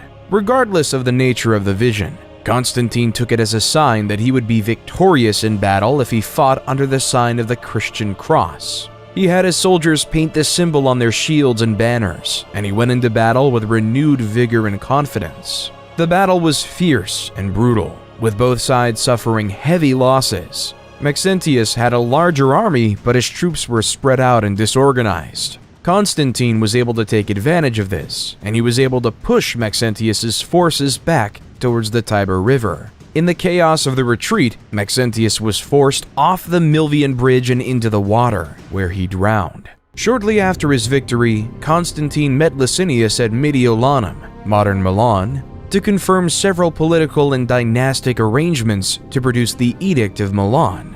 This edict gave power for Eastern Rome to Licinius and Constantine sole power of the West. More importantly though, this document extended religious tolerance for Christians and restored any properties confiscated from them during the persecution. However, the peaceful coexistence of both rulers was short-lived. Though the edict allowed for the safety of Christians, Licinius was still very much a paganist. Their differences started to grow. All came near the city of Chrysopolis in 324 AD, where both armies went and fought. Constantine's military might was on display. He was able to force the Eastern Roman army towards the sea, leaving many to be killed or captured. Constantine was declared the sole leader of Rome, and Licinius was declared dead by hanging. He renamed the Eastern Roman capital from Byzantium to Constantinople to celebrate his victory. Then in 325 AD, Constantine presided over the First Council of Nicaea, when the 300 bishops established the now famous Nicene Creed, which declared that Jesus Christ was begotten, not made, and of one substance with the Father.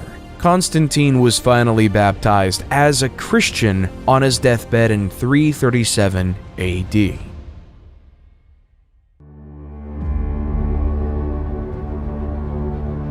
Come 370 AD, a new player was on the scenes. The Huns were a barbaric nomadic civilization who were masters of warfare. According to legends, they were taught horsemanship as early as the age of 3. Also, they would attack their own with a sword to teach them how to endure pain. These people weren't to be messed lightly with. When they crossed the Volga River in 370 on their horses and lusted for blood, the Alan civilization didn't stand much chance. 2 years later, they attacked the Ostrogoths, an eastern tribe of Germanic Goths who harassed the Roman Empire by frequently attacking their territories. By 376, the Huns had attacked the Visigoths, the western tribe of Goths, and forced them to seek sanctuary within the Roman Empire. As the Huns dominated Goth and Visigoth lands, they earned a new reputation as the new barbarians in town and seemed unstoppable. By 395 AD, they began invading Roman domains, and some Roman Christians believed they were devils who arrived straight from hell. The reason they started invading Rome was because of the death of Theodosius the Great. His shining achievement as emperor was keeping the Goths and the Huns at bay. But on death, he decided to follow the ideas of Diocletian and split the empire up again, splitting up control between his two sons, Arcadius in the east and Honorius in the west, making Theodosius the last leader of a united Rome. With Honorius in charge, the incapable general made Western Rome an easy target to be bullied. The Visigoths, looking for a new place to live, had their eyes set on Rome. So throughout the early 410s, the Visigoths ransacked various Roman cities. Then, on August 24th, 410, the Visigoths sacked Rome, taking control of this historic city. It was the first time in nearly 800 years that a foreign army occupied the city of Rome. However, the Visigoths couldn't maintain control of Rome. Instead, they continued to ransack Roman territories until they established their kingdom in 418 in modern-day Spain. While the prospects of existence weren't so much better in Eastern Rome, the notorious Attila the Hun was gaining power, and his brutal tactics called him the Scourge of God. After a failed peace attempt in 441, Attila and his army stormed through the Balkans and the Danubian frontier. Another peace treaty was forged in 442, but Attila attacked again in 443, killing, ransacking, and pillaging his way to the well-fortified city of Constantinople. However, due to Constantinople's high walls, Attila couldn't conquer it. Instead, Attila was able to muster another peace agreement. he would leave Constantinople alone in exchange for an annual tribute of 2,100 pounds of gold, a staggering sum. Then in 451, the Huns invaded the Gauls, allowing the once enemies of the Visigoths and the Romans to wise up and work together to fight the Huns. According to legend, the night before the imminent battle, Attila consulted sacrificed bones and saw that thousands of his army would fall in the fight. The next day, his premonition came true.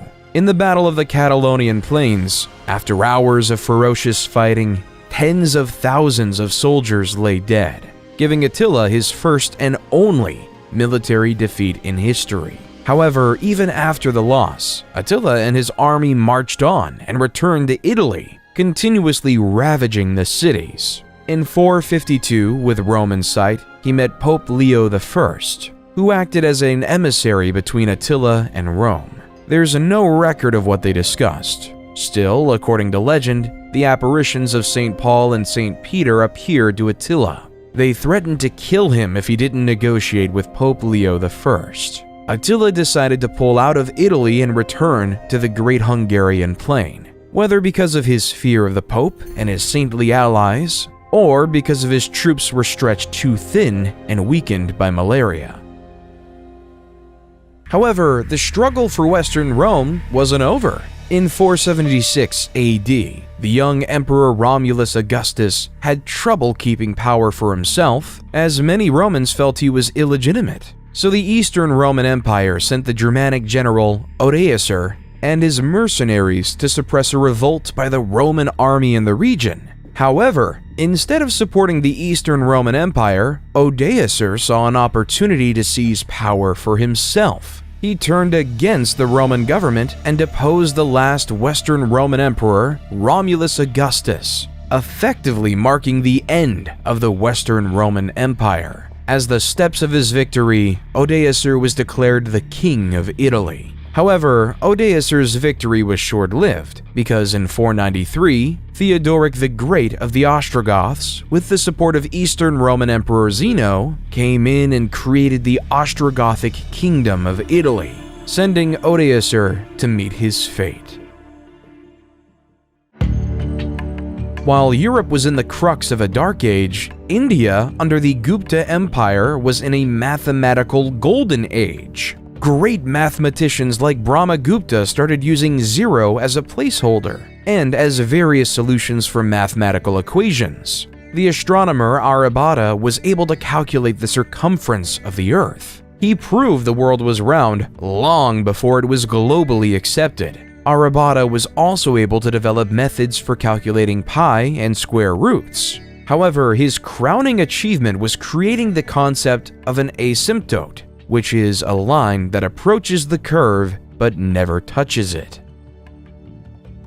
The Franks under Clovis I had been engaged with the Alemanni, another Germanic tribe, and tensions between the two groups were running high. In 496 AD, in the Battle of Tolbiac, Clovis I led his forces into battle against the Alemanni, with both sides eager to gain the upper hand in the ongoing struggle for power and territory. As the Alemanni began to push the Franks to defeat, in a moment of desperation, Clovis called out to the Christian god for assistance, promising to convert to Christianity if he emerged victorious. According to legend, a sudden thunderstorm appeared, and the Franks could regroup and launch a successful counterattack against the Alemanni. The battle ended in a decisive victory for the Franks, and Clovis kept his promise and converted to Christianity, officially cementing Christianity to the forefront and birthing the Frankish kingdom. While the Western Roman Empire might have fallen, in the East, the Roman Empire was changing. Many historians argue that the Eastern Roman Empire, based out of Constantinople, should be considered a part of Rome. However, it is undeniable that under Justinian I would lead the eastern half into its next chapter in life, the Byzantine Empire. Whether it's a continuation of the Roman Empire before is a debate for another under. Under the leadership of Justinian I, like many Roman emperors before him, he would expand the Byzantine Empire to reach places such as Italy, North Africa, and even Spain. He also commissioned a team of legal scholars to codify all the laws of the Roman Empire, known as the Corpus Juris Civilis, which became the basis of the European laws we know today. He also commissioned the world-renowned Hagia Sophia in Constantinople, where this beautiful cathedral, adorned with intricate mosaics and marble decorations, became the head of the Eastern Orthodox Church.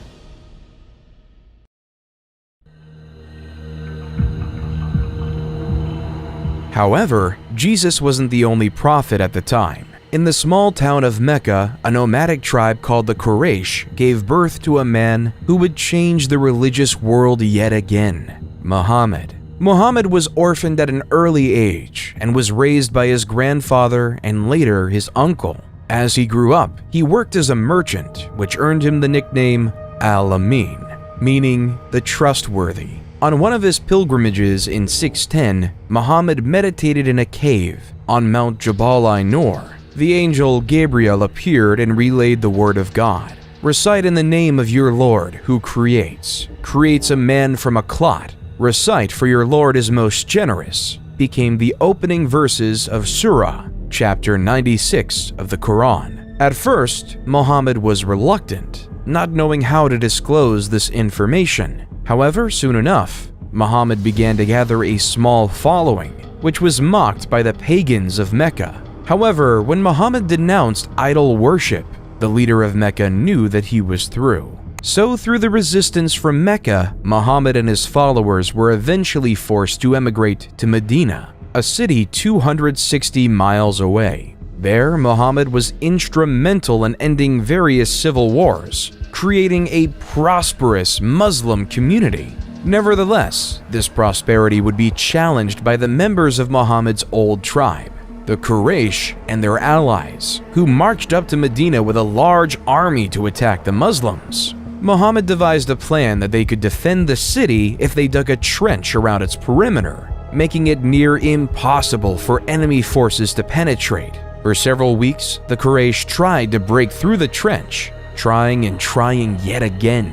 Eventually, strong wind and heavy rain caused the Quraysh forces to abandon the siege, marking the Muslims as victorious. In 630, the Muslim army marched into Mecca, taking the city with minimum casualties. Muhammad gave amnesty to the enemy leaders who once opposed him, converting most of the Meccan population to Islam.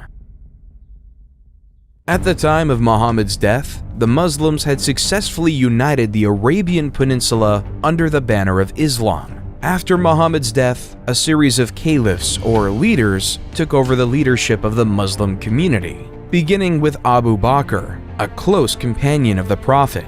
Under the leadership of the caliphs, the Muslim community continued to expand its territory, conquering new lands and spreading the message of Islam. At first, Abu Bakr had his eyes set on the Byzantine Empire's provinces of Syria, taking over the crucial cities of Damascus and Jerusalem.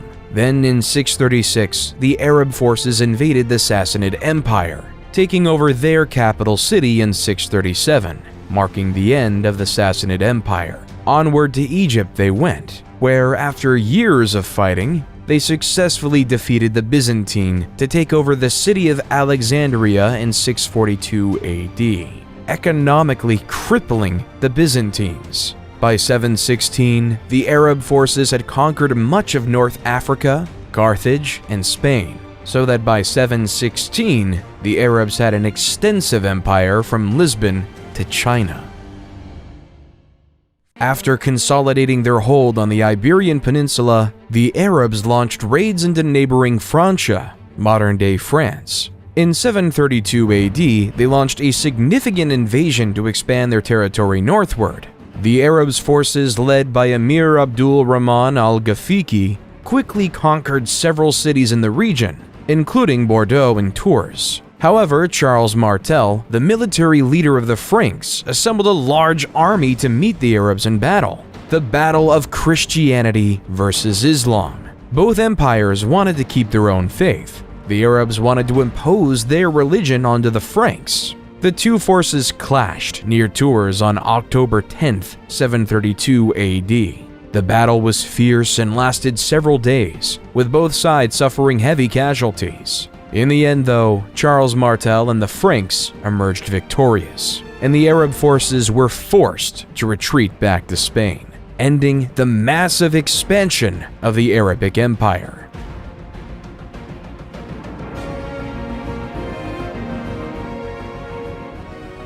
While in the West, the definition of God was war. In China, during the rule of the Tang, religions like Buddhism, Taoism, and Confucianism all coexisted peacefully. A citizen was able to believe what they wanted to believe, leaving for many temples and pagodas to be built across the empire. Also, during the Tang, the height of Chinese poetry was upon us. Poets like Li Po and Du Fu created poems that later became the foundations of Chinese literature. Li Po wrote a poignant poem called Zanzan on the Qingthing Mountain, translated by Sam Hamill. The birds have vanished down the sky, now the last cloud drains away. We sit together, the mountain and me, until only the mountain remains.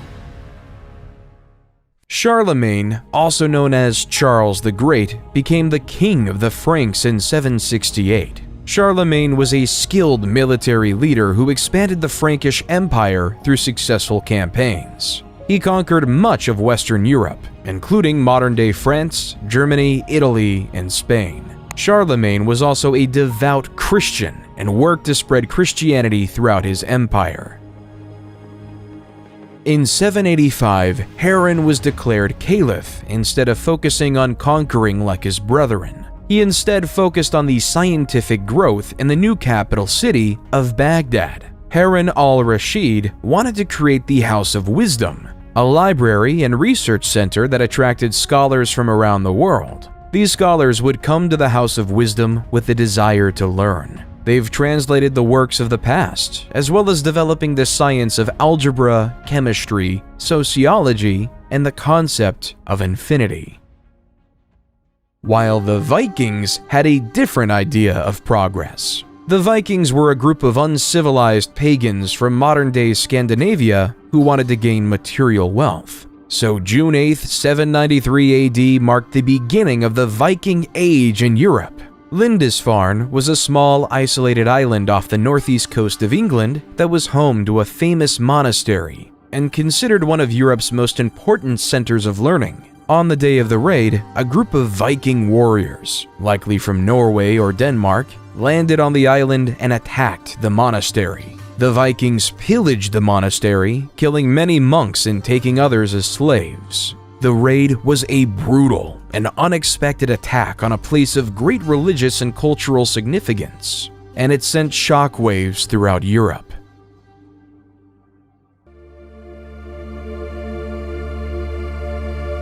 In 799, in Rome, Pope Leo III was attacked by a faction of Rome who believed that the Pope was guilty of tyranny and serious personal misconduct. So Pope Leo III ran away to the Frankish kingdom.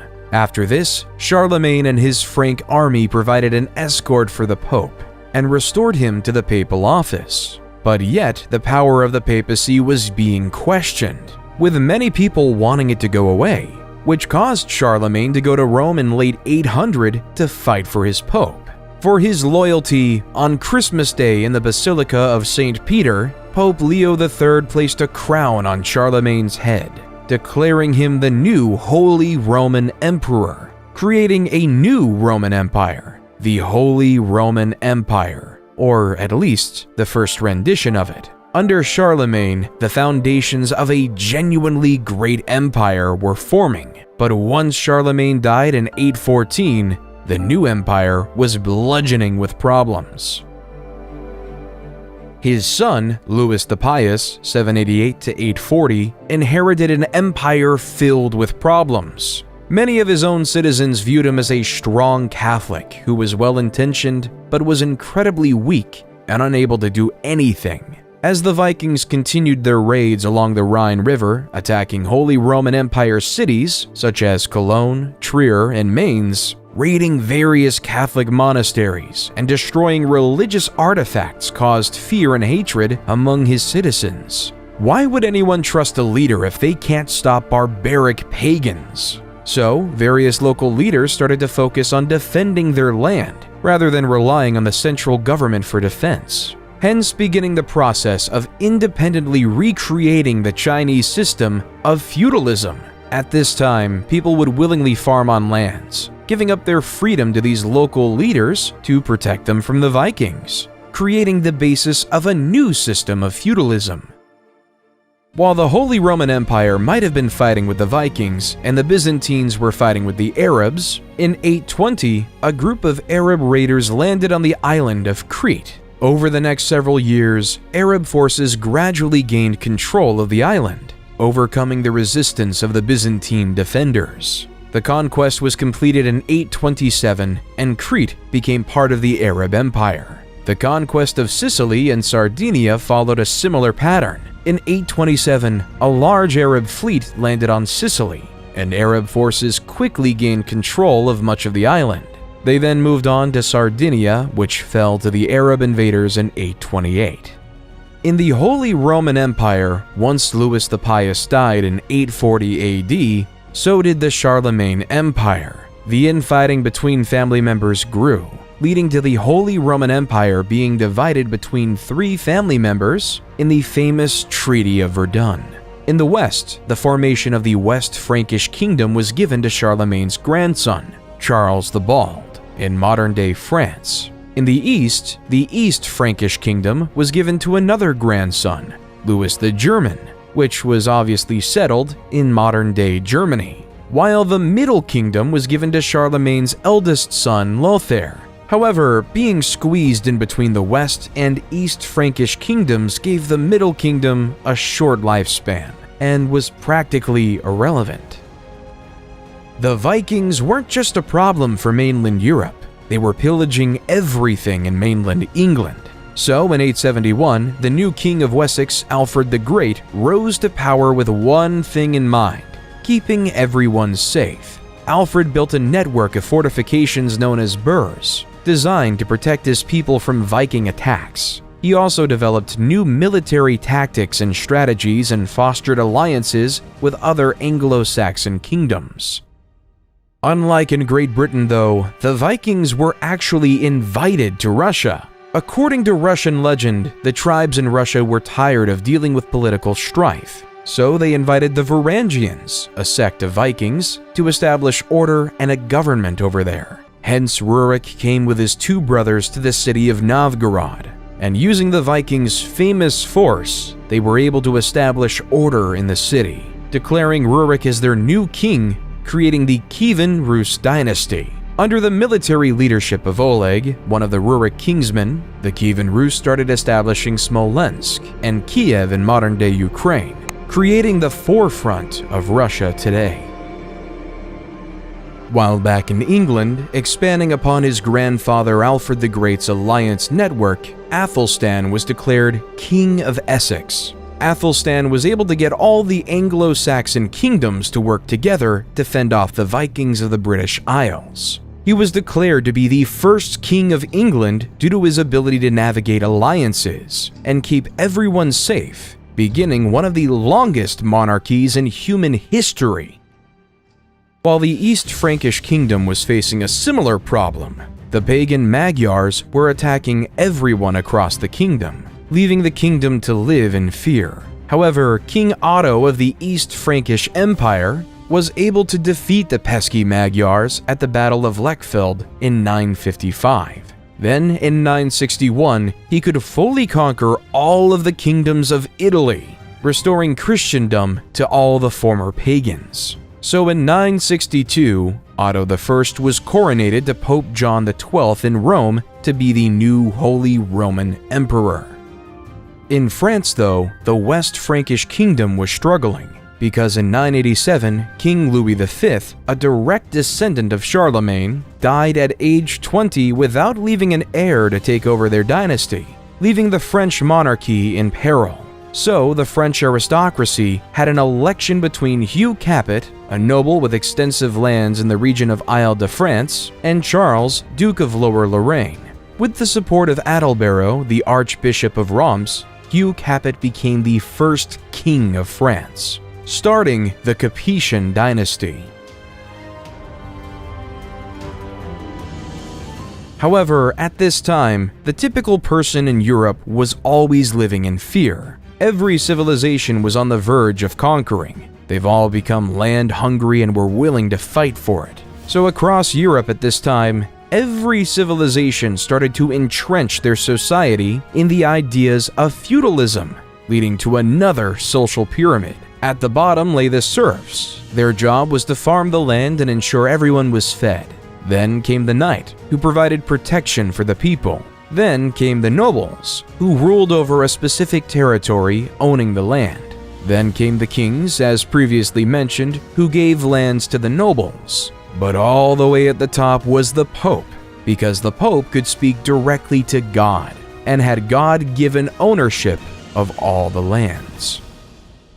In the early 11th century, Leif Erikson was sent on a voyage to discover lands west of Greenland. If you look at a map, west of Greenland is the Americas. So Leif and his crew ventured to this new mystical land called Vinland, in modern-day Newfoundland, Canada. Leif and his crew spent the winter in Vinland, establishing a small settlement and trading with the local indigenous people. They also explored the surrounding area, which they found rich in natural resources, including timber, fish, and game. Leif and his crew returned to Greenland in the spring, where they were greeted as heroes for discovering new lands. Little did Leif know that he discovered a new continent for his European people. Though significantly less is known about the Americas, some historians believe that at the time, a similar type of expansion happened in the American continent, like in Europe. Sadly, we just don't have the historical records from this unique period. We know that the Mayans down in South America were building the impressive cities of Tikal, Palenque, and Chichen Itza, having a population of anywhere between 2 and 10 million. We also know that there were various tribes across the north, including the Cherokee, the Navajo, and the Inuits. The Inuits are most likely to have interacted with Leif's fleet. While back in Europe, in the holy city of Jerusalem laid the very famous church, the Church of the Holy Sepulchre. According to Christian belief, this church was built on the day Jesus was crucified and resurrected. However, in 1009 AD, Arab Caliph al-Hakim ordered the destruction of this sacred holy site. All of the sacred sites were destroyed, leaving them completely annihilated. When the news reached Europe, Christians were horrified. Pope Sergius IV sent a circular letter to all churches, calling for a holy fight in the Middle East and the expulsion of Muslims from the Holy Land. But yet the Arabs of the Abbasid Caliphate would actually be expelled by another before Jerusalem. The Seljuk Turks, a Central Asian Turkic people of the Muslim faith, were beginning to grow their empire. In 1055, they took over the Abbasid Caliphate capital city of Baghdad. The Seljuk Turks initially respected the Caliph, but the Seljuks took over the city over time. In 1076, they captured Medina, followed the next year by the capturing of Mecca, the holiest city in Islam, in 1098, and finally the holy city of Jerusalem in 1099. However, the crusade wasn't done. In 1144, the Muslim forces led by Turkish ruler Ahmad ad-Din Zengi launched a siege against Edessa. The city was poorly defended, and the Crusaders could not resist the Muslim forces for long. After a siege of several weeks, the city was breached, and the Muslim forces overran the city, killing or enslaving much of the population. But the Christians weren't happy with that, so in 1147, the massive armies of Europe came back with attempts to free Edessa. The Crusaders faced significant logistical challenges, including shortages of food and supplies. They were also plagued by infighting and political rivalries, which called the campaign to be in ruin after the disastrous loss of the Battle of Anab in 1149. which resulted in the capture of King Louis VII and the loss of much of the Crusader army. While the Christians and Muslims were fighting, the Hindus in the Khmer Empire, under King Suryavarman II, built a fantastic temple for the Hindu god Vishnu called the Angkor Wat. Vishnu is an important god in Hinduism, known as the preserver and protector of the universe. He has 10 incarnations, or avatars, and is often depicted as having blue skin and holding 4 objects. As you approach Angkor Wat, you are greeted by a massive moat and a grand entrance gate adorned with intricate carvings of mythological creatures and deities. The main temple rises like a towering mountain, with intricate carvings and reliefs that tell the stories of Hindu mythology and the history of the Khmer Empire. The temple's galleries are lined with stunning bas-reliefs depicting scenes of battles, ceremonies, and daily life in ancient Cambodia. At the heart of the complex is the Central Sanctuary, a massive pyramid-like structure surrounded by smaller temples and courtyards. The sanctuary is considered the most sacred part of the temple, adorned with intricately carved statues and images of Hindu gods and goddesses. It was an incredible feat of human ingenuity. But yet in 1187, the Muslim commander from Egypt, Saladin, became fed up with the Christian rule of Jerusalem. So he declared a holy war across the Muslim world in order to reconquer Jerusalem from the Christians. The battle occurred on a scorching hot day in the hills near the Sea of Galilee. Saladin's forces numbered around 20,000. The Crusaders had a much smaller force of around 12,000 knights, soldiers, and civilians under the aptly named king, King Guy. The battle began with skirmishes between the two sides, but soon escalated into a full-scale engagement. Saladin's forces could use their superior cavalry to encircle the Crusaders, who could not break through the Muslim lines. The heat and thirst soon took a toll on the Crusaders, who were weakened and disoriented. The Muslim forces took advantage of the situation. They launched a fierce attack, breaking through the Crusader lines and capturing many knights. King Guy and a small group of knights were able to escape the battlefield. Still, the majority of the Crusader army was destroyed. The loss of the battle was a severe blow to the Christian forces in the region, and it paved the way for Saladin's conquest of Jerusalem. But the Christians weren't going to allow that. So, guess what happened? Another crusade. This time, the 3 most powerful monarchs at the time, Emperor Frederick I of the Holy Roman Empire, King Richard I of England, and King Philip II of France, sent their best armies to reconquer the holy city of Jerusalem. However, all the force in the world couldn't retake Jerusalem from the grips of Saladin, leaving the Third Crusade to be a failure.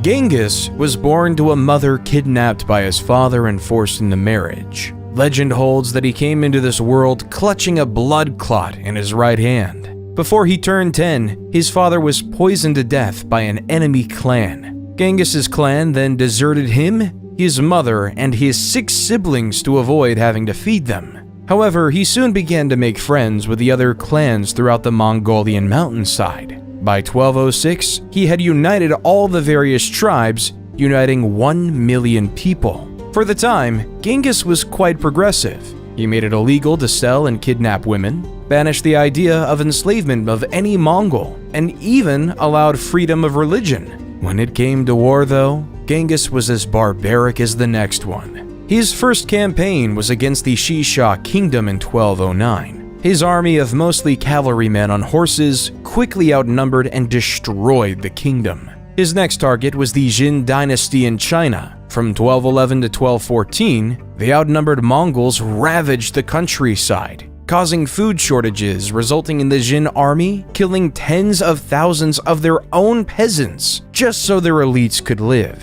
In 1214, the Mongols besieged the capital of Zhongdu, now Beijing, and burnt it to the ground.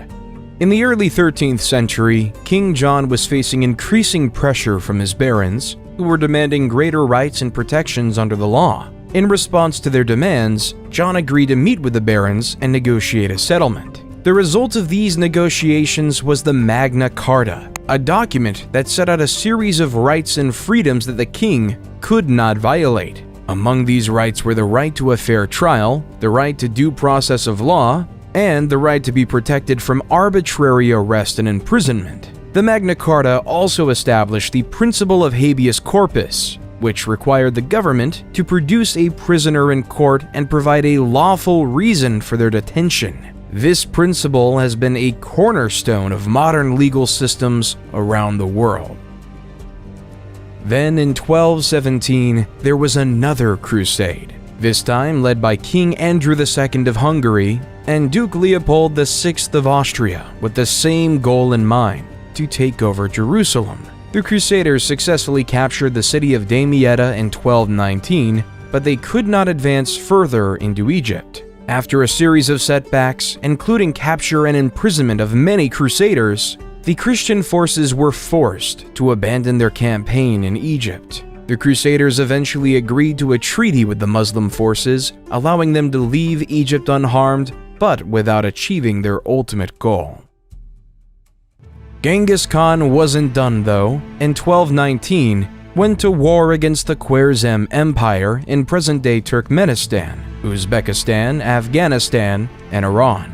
During his raids, the Mongol horde swept through one city after another, taking over the likes of Bukhara, Samarkand, and Urgench. Skilled workers such as carpenters and jewelers were usually saved, while aristocrats and resisting soldiers were killed. Unskilled workers, meanwhile, were often used as human shields during the next assault. No one knows with any certainty how many people died during Genghis Khan's wars, in part because the Mongols propagated their vicious image as a way of spreading terror. At Genghis Khan's death, he controlled a massive territory from the Sea of Japan to the Caspian Sea. However, even more impressively, around 8% of the men in South Asia descend from Genghis Khan today.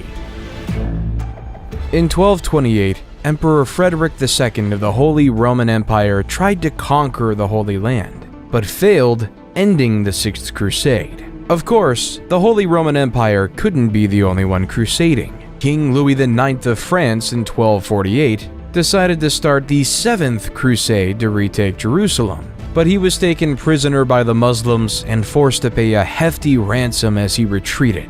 However, that didn't deter King Louis IX, because in 1270 he was at it again, trying to free Jerusalem from the grips of Muslim rule, but this time he died of dysentery. Once King Louis IX died, his troops retreated, creating the eighth and final time there was a crusade. In England, though, in 1295, England was making a diplomatic headway. In a letter summoning Parliament, King Edward I wrote, "Since a most righteous law of the emperors ordains that what touches all should be approved by all, so it appears that common dangers should be met by remedies agreed upon in common.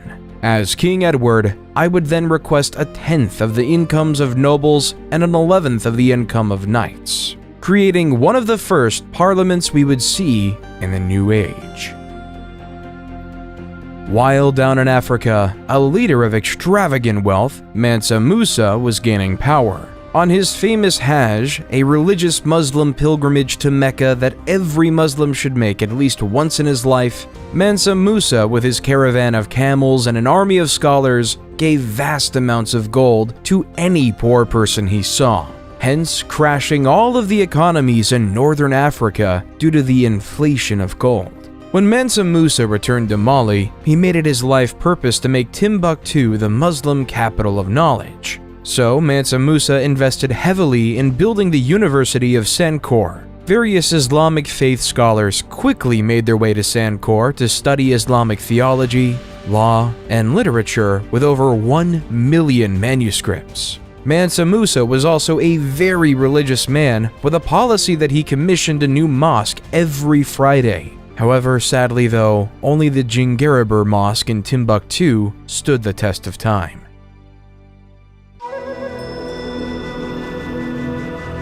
In the Americas though, another built on riches was being created. As Aztec legend has it, the god Huitzilopochtli directed them to build where they saw an eagle perched on a cactus, eating a snake. When they saw this exact scene on an island located in what was once Lake Texcoco, they interpreted it as a sign from their god and founded Tenochtitlan on that island. As time passed, Tenochtitlan started to build impressive temples such as the Great Temple. The Great Temple comprised of two main structures, dedicated to the gods Huitzilopochtli and Tlaloc. The city itself was most fascinating. It was designed with a complex system of canals and causeways to help control flooding and facilitate transport across the city, while they started to farm on floating gardens known as chinampas on the shallow waters of Lake Texcoco, which were used to grow crops such as maize, beans, and squash. As Mali and the Aztecs were building their cities, England and France were in war for 100 years. The origins of the conflict lay with the status of the Duchy of Guyenne. In basic capitalistic terms, this was owned by the British Crown. However, the land itself was in France. The second reason was that the last direct descendant of Charlemagne, King Charles IV, died in 1328. So the next closest relative was Edward III, the King of England. So King Edward III claimed the rule of France in 1337, which was not liked by the French people. As the petty, erratic 100 Years' War raged on, the people of the world had to face a pandemic like no other, the bubonic plague. As the Italian poet Giovanni Boccaccio wrote, at the beginning of the malady, certain swellings either on the groin or under the armpits waxed to the bigness of a common apple, others to the size of an egg, some more and some less, and these the vulgar named plague boils. Historians believe this pandemic was spread by rats traveling through ships across Europe and merchants throughout the Silk Road. No matter how this plague was produced, around 75 to 200 million people died. With the death of so many people, especially the poor, landowners and nobles were required to allow farmers to keep more of the product they farmed, leading to more workers' rights. In China, though, a group of rebels known as the Red Turbans revolted against the Mongol rulers of China. The Red Turbans were led by a man named Zhu Yanzhong, born into a poor peasant family. Zhu built a strong following among the rebel forces and eventually emerged as their leader. In 1368, Zhu declared himself emperor and established the Ming Dynasty, marking the beginning of a new era in Chinese history.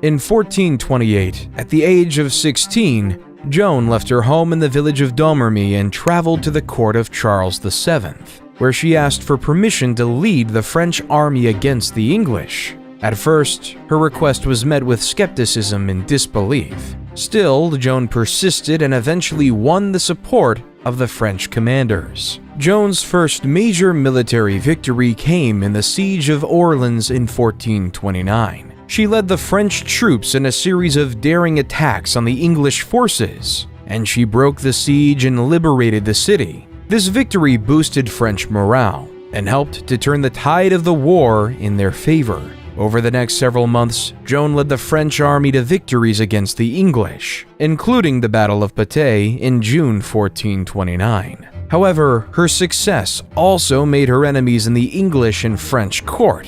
In 1430, she was captured by the English and put on trial for heresy and witchcraft. Joan was subjected to a grueling trial. She was accused of various crimes, including dressing in men's clothing, practicing sorcery, and hearing voices. Despite the odds against her, Joan remained steadfast in her faith and her belief that she was carrying out God's will. In the end, Joan was found guilty and sentenced to death by burning at stake. She was executed on May 30th, 1431 at 19. Then, 20 years later, in the Battle of Castilian, Charles VII of France led a French army which defeated the English army, effectively ending English territorial claims in France. While back in the great city of Constantinople, the Byzantine Empire was declining, weakened by years of war, political instability, and economic turmoil. In contrast, the Ottoman Empire, led by Sultan Mehmed II, was on the rise. And the Sultan saw an opportunity to expand his empire and gain control of the strategic city of Constantinople.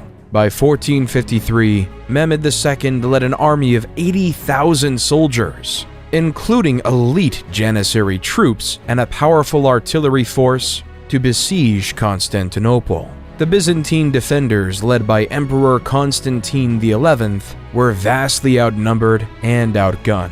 They faced a seemingly impossible task to hold off the Ottoman assault. The Ottomans bombarded the city with artillery for nearly 2 months, causing extensive damage to the walls and fortifications. The Byzantine defenders, meanwhile, struggled to maintain morale and keep their troops fed and supplied. Then, on the fateful day, May 29, 1453, the Ottomans launched a massive assault on the city. Climbing up covered by siege towers, they were able to breach the walls and gain access to the city. Despite putting up a valiant defense, the Byzantine defenders were overwhelmed, and the Ottomans were able to storm the city and capture the capital, causing the Great Byzantine Empire to fall. In 1453, all paths no longer led to Rome, and all traces back to the Empire of Caesar were erased. It was replaced by the beginning of utter Ottoman domination in the region, ushering in a new era of Turkish power and influence in the Mediterranean. While the Byzantines might have been falling, the Russians were finally gaining their independence. At the time, the Mongol Empire was ruling over Russia, demanding that various Russian towns pay tribute or face the wrath of the Mongols. However, in 1472, Ivan the Great refused to pay such tribute. Over the next several years, he built up his military strength and was able to drive out the Mongol garrisons from various cities and towns throughout Russia. In 1480, the Mongols demanded that Ivan pay tribute or face military action, but after a tense standoff, they finally retreated. Ivan's victory was the beginning of a free Russia and the decline of the Mongolian Empire. Then in 1492, as Christopher Columbus sailed the ocean blue, the Europeans discovered the New World. Set initially on finding a path to India, instead he landed on an island in the Bahamas, which he aptly named San Salvador. When he and his crew set up camp, he met the Lucayans, skilled fishermen and farmers, who welcomed him and his crew and provided them with food and supplies.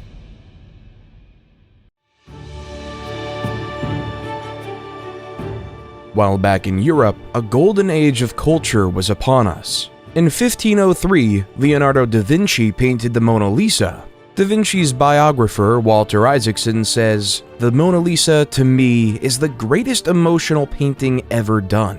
The way the smile flickers makes it a work of art and science because Leonardo understood optics, the muscles of the lips, and how light strikes the eye. All of it goes into making the Mona Lisa's smile so mysterious and elusive."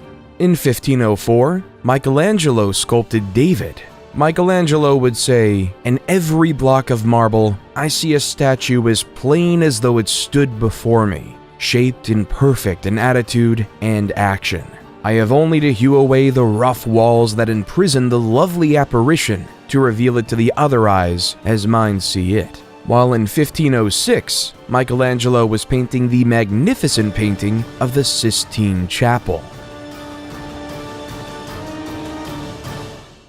While in the political world, Niccolò Machiavelli is one of, if not the most influential, pieces of literature we have today. The Prince is a political manifesto that comments on the past civilizations we've heard about in this video. Machiavelli writes, "It is much safer to be feared than loved, because love is preserved by the link of obligation, which, owing to the baseness of men, is broken at every opportunity for their advantage. But fear preserves you by a dread of punishment which never fails." Think about the ordinary farmer. Think about the man who spends generations of their life farming. giving heavy taxes to a noble lord for doing nothing except protecting them. Why won't the farmers rebel? It's because they're afraid of what would happen without their leaders. Without the elites, the Huns or the Mongols can come to your farm and destroy you on their own. So you live in fear as to what might happen to you, leaving you to give your wheat to said leader.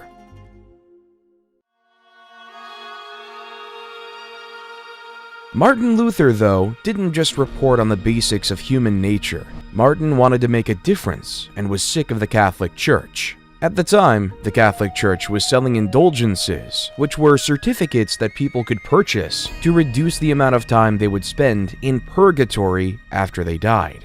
Luther believed this practice was corrupt and went against the Bible's teachings, which emphasized the importance of repentance and faith over material wealth. In protest, he wrote a series of 95 theses, or arguments, challenging the Church's authority and calling for reform. On October 31st, 1517, Luther nailed his 95 theses to the door of the castle church in Wittenberg, which was a common way of announcing a public debate or discussion. Luther's 95 Theses sparked a debate within the church and among European scholars and theologians. Some people agreed with his criticisms of the church, while others saw him as a heretic and a threat to the established order. The beginning of Protestantism was upon us. In 1519, though, the Spanish conquistadors, under the leadership of Hernan Cortés, arrived on the Aztec shores. They were greeted by the Aztecs, who gave gifts of gold and silver of incredible wealth to the Spanish, as they believed that the Spaniards were emissaries of the god Quetzalcoatl. However, Cortés soon revealed his true intentions: to conquer the Aztec Empire and claim its wealth for Spain. Over several years, Cortés and his forces engaged in a series of battles with the Aztecs, marked by intense violence and brutality. The Spanish were aided by their superior military technology, including guns and cannons, and by the support of indigenous allies, who were the enemies of the Aztecs. Despite being vastly outnumbered, Cortés and his men made significant gains against the Aztecs, eventually laying siege to their capital city of Tenochtitlan. After months of fighting, the city fell to the Spanish in 1521, and the Aztec Empire was effectively destroyed. Then, following the strategy of Cortés, Francisco Pizarro led an expedition that conquered the Incan Empire in present-day Peru. Though the violence was authoritarian, the biohazards were even more demanding. The Europeans, due to having survived illnesses such as the bubonic plague and smallpox, developed immunity to many of these diseases that they've, one way or another, spread to the native people, essentially over time, killing them off.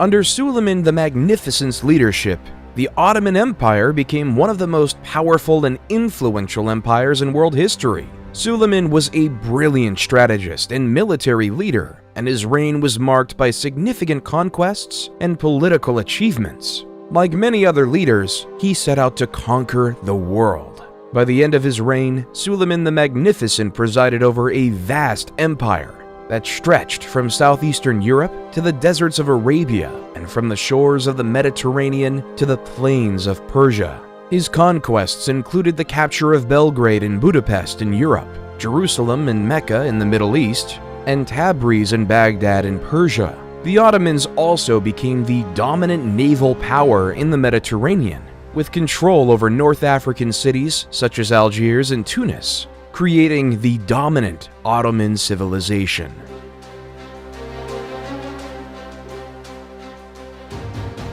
But yet, all things fall when one is in love, and the murder-happy King Henry had fallen in love with Anne Boleyn and was desperate to marry her. However, Catherine of Aragon was still alive, and the Catholic Church did not recognize divorce. Henry's solution was to break away from the Catholic Church and established the Church of England, with himself as the head. In 1534, Henry passed the Act of Supremacy, which declared that the king, not the Pope, was the supreme head of the Church of England. leaving the Catholic Church to be angry and excommunicate Henry VII, leaving a schism between the Church of England and the Catholic Church even today. Ivan the Terrible is now the ruler of Russia. In the early years of his reign, Ivan enjoyed significant success, launching military campaigns against neighboring kingdoms and expanding Russia's borders. He also oversaw the construction of magnificent public works, including St. Basil's Cathedral in Moscow. However, as Ivan grew older, he became increasingly paranoid and erratic. He launched a series of brutal purges and executions, targeting anyone he perceived as threatening his power. He also had a volatile temper, lashing out at advisors and nobles who dared to question his decisions. In 1560, Ivan suffered a devastating personal loss when his beloved wife Anastasia died. This event seems to have triggered a significant psychological breakdown, and Ivan became increasingly unstable and violent. He launched a series of bloody campaigns against his own people, including the notorious Oprichnina, a campaign of terror and repression that killed thousands of Russians and destroyed countless homes and families, truly deserving of the name Terrible.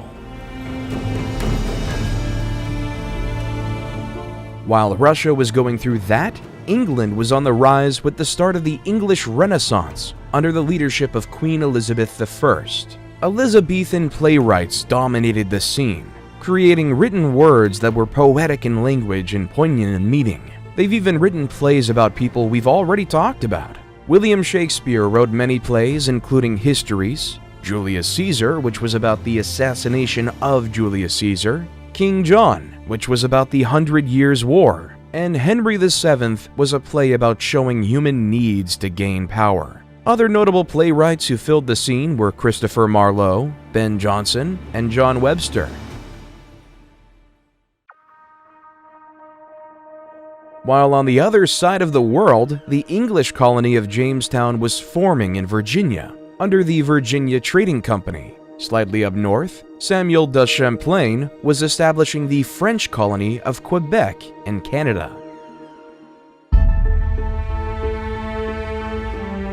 While back in the Old World, they were having a new era of fighting, the 30 Years' War. This time, it was between the Protestants and the Catholics. It began in 1618 when the Holy Roman Emperor attempted to impose Catholicism on the Protestant population of Bohemia. The Bohemians rebelled, and soon the conflict spread throughout the region.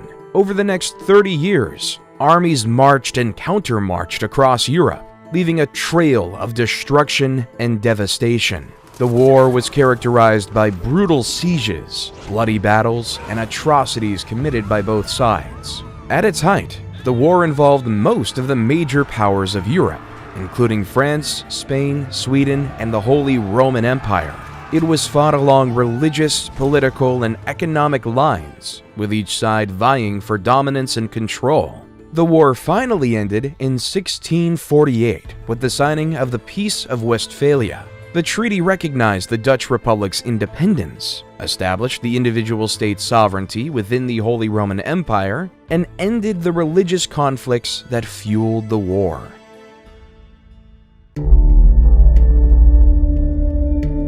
While in China, the Ming court was plagued by corruption, factionalism, and economic decline. The emperor at the time, Chongzhen, faced mounting pressure from his advisors to strengthen the military and defend against the Manchu threat. However, his efforts were hindered by infighting among officials and a lack of resources. In 1644, the Manchu army, led by Prince Dorgon, launched a massive invasion of China. The Ming army, weakened by years of neglect and corruption, was no match for the highly disciplined and skilled Manchu forces. The Manchus quickly conquered Beijing and installed their puppet emperor, ending the Ming dynasty, continuing the cycle of dynasties in China.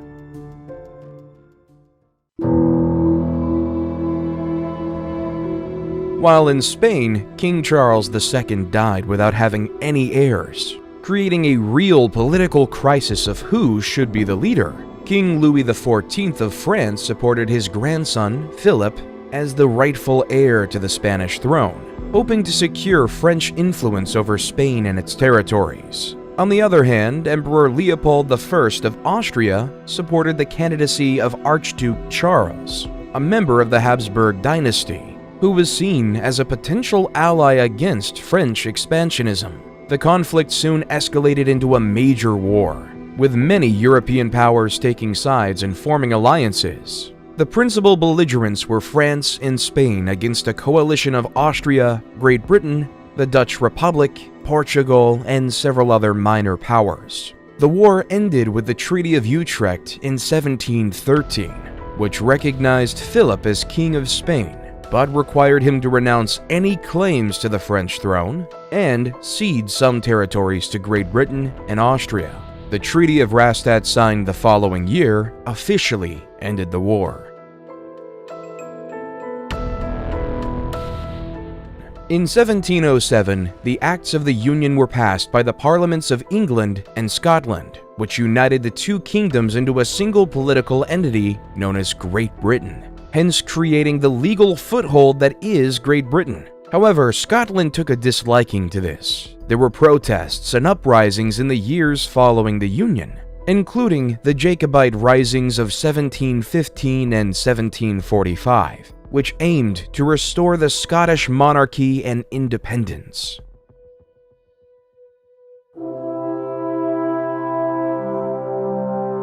Then, on July 4, 1776, a group of American patriots stood in a room in Philadelphia, signing a document that would say the words, "We hold these truths to be self-evident, that all men are created equal, that they are endowed by their Creator with certain unalienable rights, that among these are life, liberty, and the pursuit of happiness."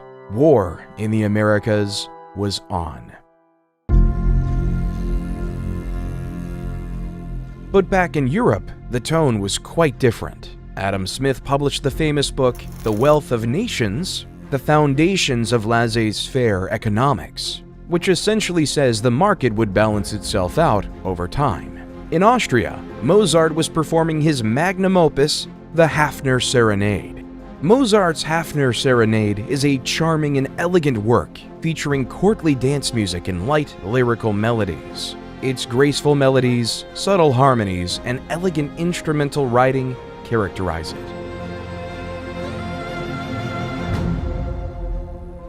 As the war continued, King George III sent his armies of the masses over to America. Though the colonists had little military training, their knowledge of the terrain and guerrilla tactics made them nearly invisible. At the same time, the Red Army coats were easy to see for the Americans. In the summer of 1781, George Washington and French General Rochambeau marched their forces south to Virginia, where they laid siege to Cornwallis and his army at Yorktown. The British were trapped and could not escape by land or sea. The siege dragged on for weeks. The American and French forces bombarded the British with artillery. They dug trenches to inch their way closer to the British defenses. The French Navy defeated the British Navy in a crucial naval battle off the coast of Virginia, cutting off Cornwallis's only escape route by sea. On October 14, 1781, the American and French forces launched a massive assault on the British defenses. The British fought valiantly, but were vastly outnumbered and outgunned, and they soon began to falter. On October 19th, Cornwallis surrendered his army to Washington, effectively ending the war. The victory at Yorktown was a decisive moment in the war, and it marked the end of British rule in America and the beginning of a new experiment. With America finally being free from the totally tyrannical grips of Britain, they had one issue. How were they going to lead? Were they going to make General George Washington their monarch? Therefore, democracy was chosen. However, Plato made a good point many years ago, that the common man was incapable and not wise enough to pick a better leader to lead them to success. So the American-founded Constitutional Convention came up with this idea of the Electoral College. where the common man would vote for a particular person who would then have a say in who could be president. So instead of the president being directly voted on by the people, they would vote on elites, who would then vote for the president directly.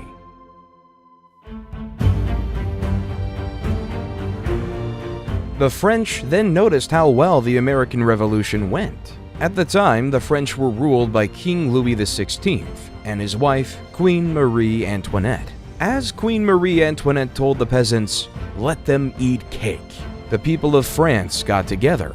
They decided they wanted more say in how the country was run, and they formed a group called the National Assembly and started making new laws to give them more rights. One of the most famous events of the French Revolution was the storming of the Bastille. This was a prison that represented the king's power, and the people wanted to show that they were not afraid of him. They broke into the prison and freed the prisoners, which started a revolution throughout France. Many influential people lost their heads during the revolution, including King Louis XVI and his wife, Queen Marie Antoinette. The people were tired of being ruled by a king and queen who didn't care about them, and they wanted to create a new system where everyone would have a say. And the people of France voted in Maximilien Robespierre. In 1789, Robespierre was elected as a delegate to the Estates General, which was convened to address France's financial crisis. He quickly emerged as a leading voice in the National Assembly, advocating for the ordinary people's rights and opposing the aristocracy's power. As the revolution continued, though, Robespierre became increasingly radical in his views, advocating for the execution of King Louis XVI and the establishment of a republic. He was elected to the powerful Committee of Public Safety in 1793, tasked with protecting the revolution and rooting out enemies of the state. Under Robespierre's leadership, the committee launched a period of intense repression known as the Reign of Terror. Thousands of people were arrested, tried, and executed for crimes against the revolution. Robespierre became known as a ruthless and uncompromising figure. However, Robespierre's power began to wane as the people grew tired of the violence and the instability of the revolution. In 1794, he was arrested and imprisoned along with his closest allies. On July 28, 1794, Robespierre was taken to the guillotine and executed. The execution marked the end of the Reign of Terror and democracy for now in France. Instead, they moved to a directory.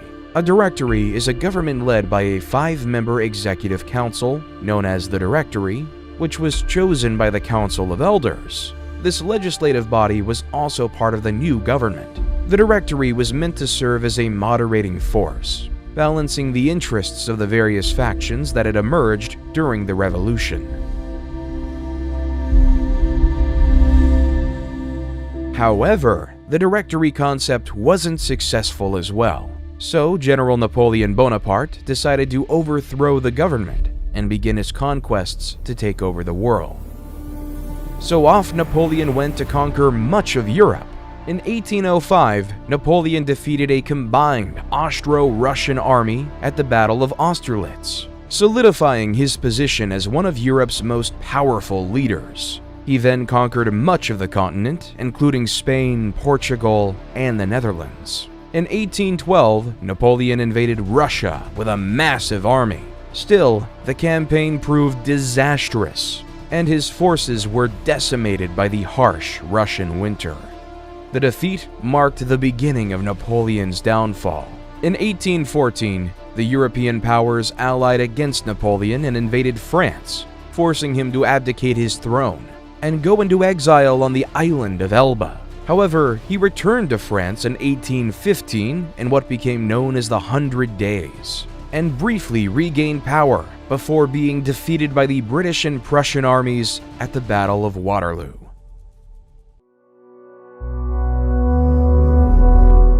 While back in the Americas, Simón Bolívar was on his military campaigns to free Latin American countries from the grasp of the Spanish colonial rule. Bolívar began his military campaigns in Venezuela in 1810. where he led a successful uprising against the Spanish colonial authorities. He then moved on to Colombia, where he won a series of important victories against the Spanish, including the Battle of Boyaca in 1819, which secured the independence of Colombia. Bolivar then turned his attention to Ecuador and Peru, where he won a series of decisive battles that helped secure both countries' independence. He captured the city of Lima in 1824, effectively ending Spanish control of Peru. Bolivar's final military campaign was in Bolivia, where he led the fight for independence against the Spanish in 1825. Bolivia was named in honor of Bolivar, who played a critical role in its liberation.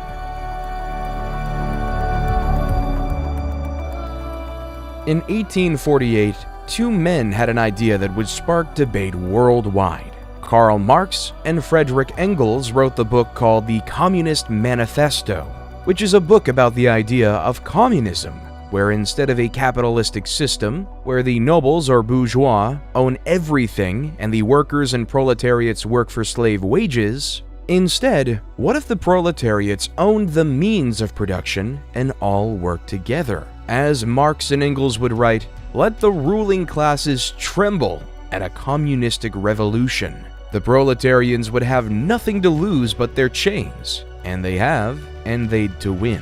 They would also write, the need for a constantly expanding market for its products chases the bourgeoisie over the whole surface of the globe.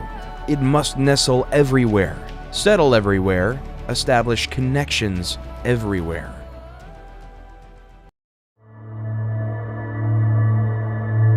Right after the writing of the Communist Manifesto began a period in Europe known as the Scramble for Africa. It all began in the 1870s when European countries began to explore the interior of Africa, looking for new territories to claim and resources to exploit.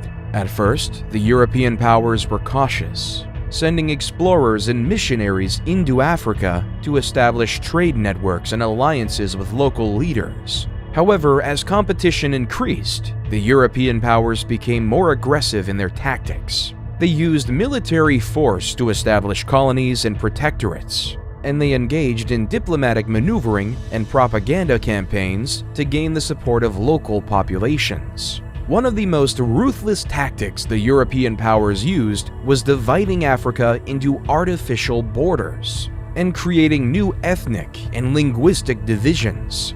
This created tensions and conflicts between different African groups, which the Europeans used to their advantage, creating a European stronghold over the continent of Africa to increase their profits. The scramble for Africa came to an end as a result of several factors, including changing international politics, economic realities, and rising African nationalism. One of the key factors that contributed to the end of the scramble for Africa was the changing balance of power in Europe. By the early 20th century, European powers were increasingly focused on competition with each other, particularly in Europe itself, and were less interested in acquiring new colonies in Africa. This was due in part to the growing tensions between European powers that would eventually lead to the outbreak of World War I in 1914. Because on June 28, 1914, a shot was heard around the world with the assassination of Archduke Franz Ferdinand.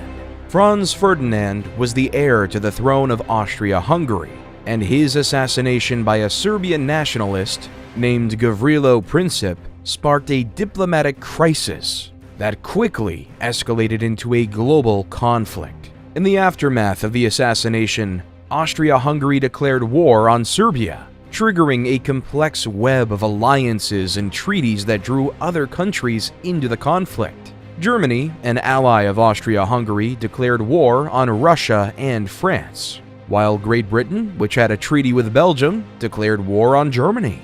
Within weeks, most of Europe was embroiled in a brutal and devastating conflict. In November 1918, after 4 years of brutal fighting, the Allied powers and the Central Powers agreed to an armistice, effectively bringing an end to the war and the demise of the Ottoman Empire. On November 11th, the armistice went into effect, and the guns fell silent across Europe.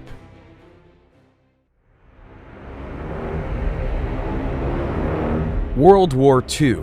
The peace was short-lived because a man named Adolf Hitler invaded Poland.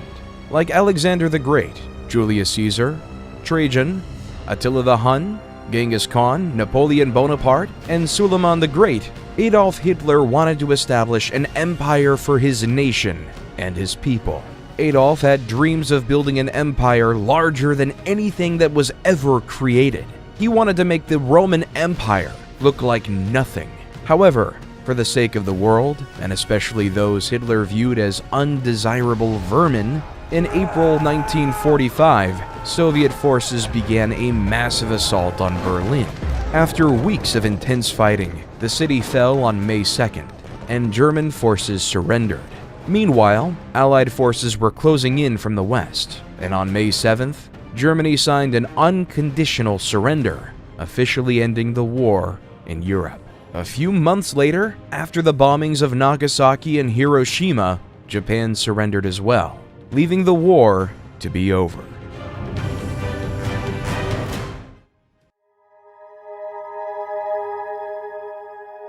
From World War II on, the world has faced a technological revolution. With Alan Turing's invention of the computer during the war, the world became global. For 50 years, America and the Soviet Union were at war, despite the fact that they were on two totally different continents. In 1969, Neil Armstrong landed on the moon, saying, "It's one small step for man, one giant leap for mankind." As the years on the world has become increasingly smaller, computers have become more affordable. Cell phones changed the way we communicated with one another. Let's go back to the story of a man named Gilgamesh on his quest for immortality. At the end of the poem, Gilgamesh realizes, life, which you look for, you will never find. For when gods created man, they let death be his share, and life withheld in their own hands. The history of human civilizations is an incomplete book, constantly being updated. Some things will never change. However, humans will always die. Empires will always rise and fall. The masses will always clamor towards safety.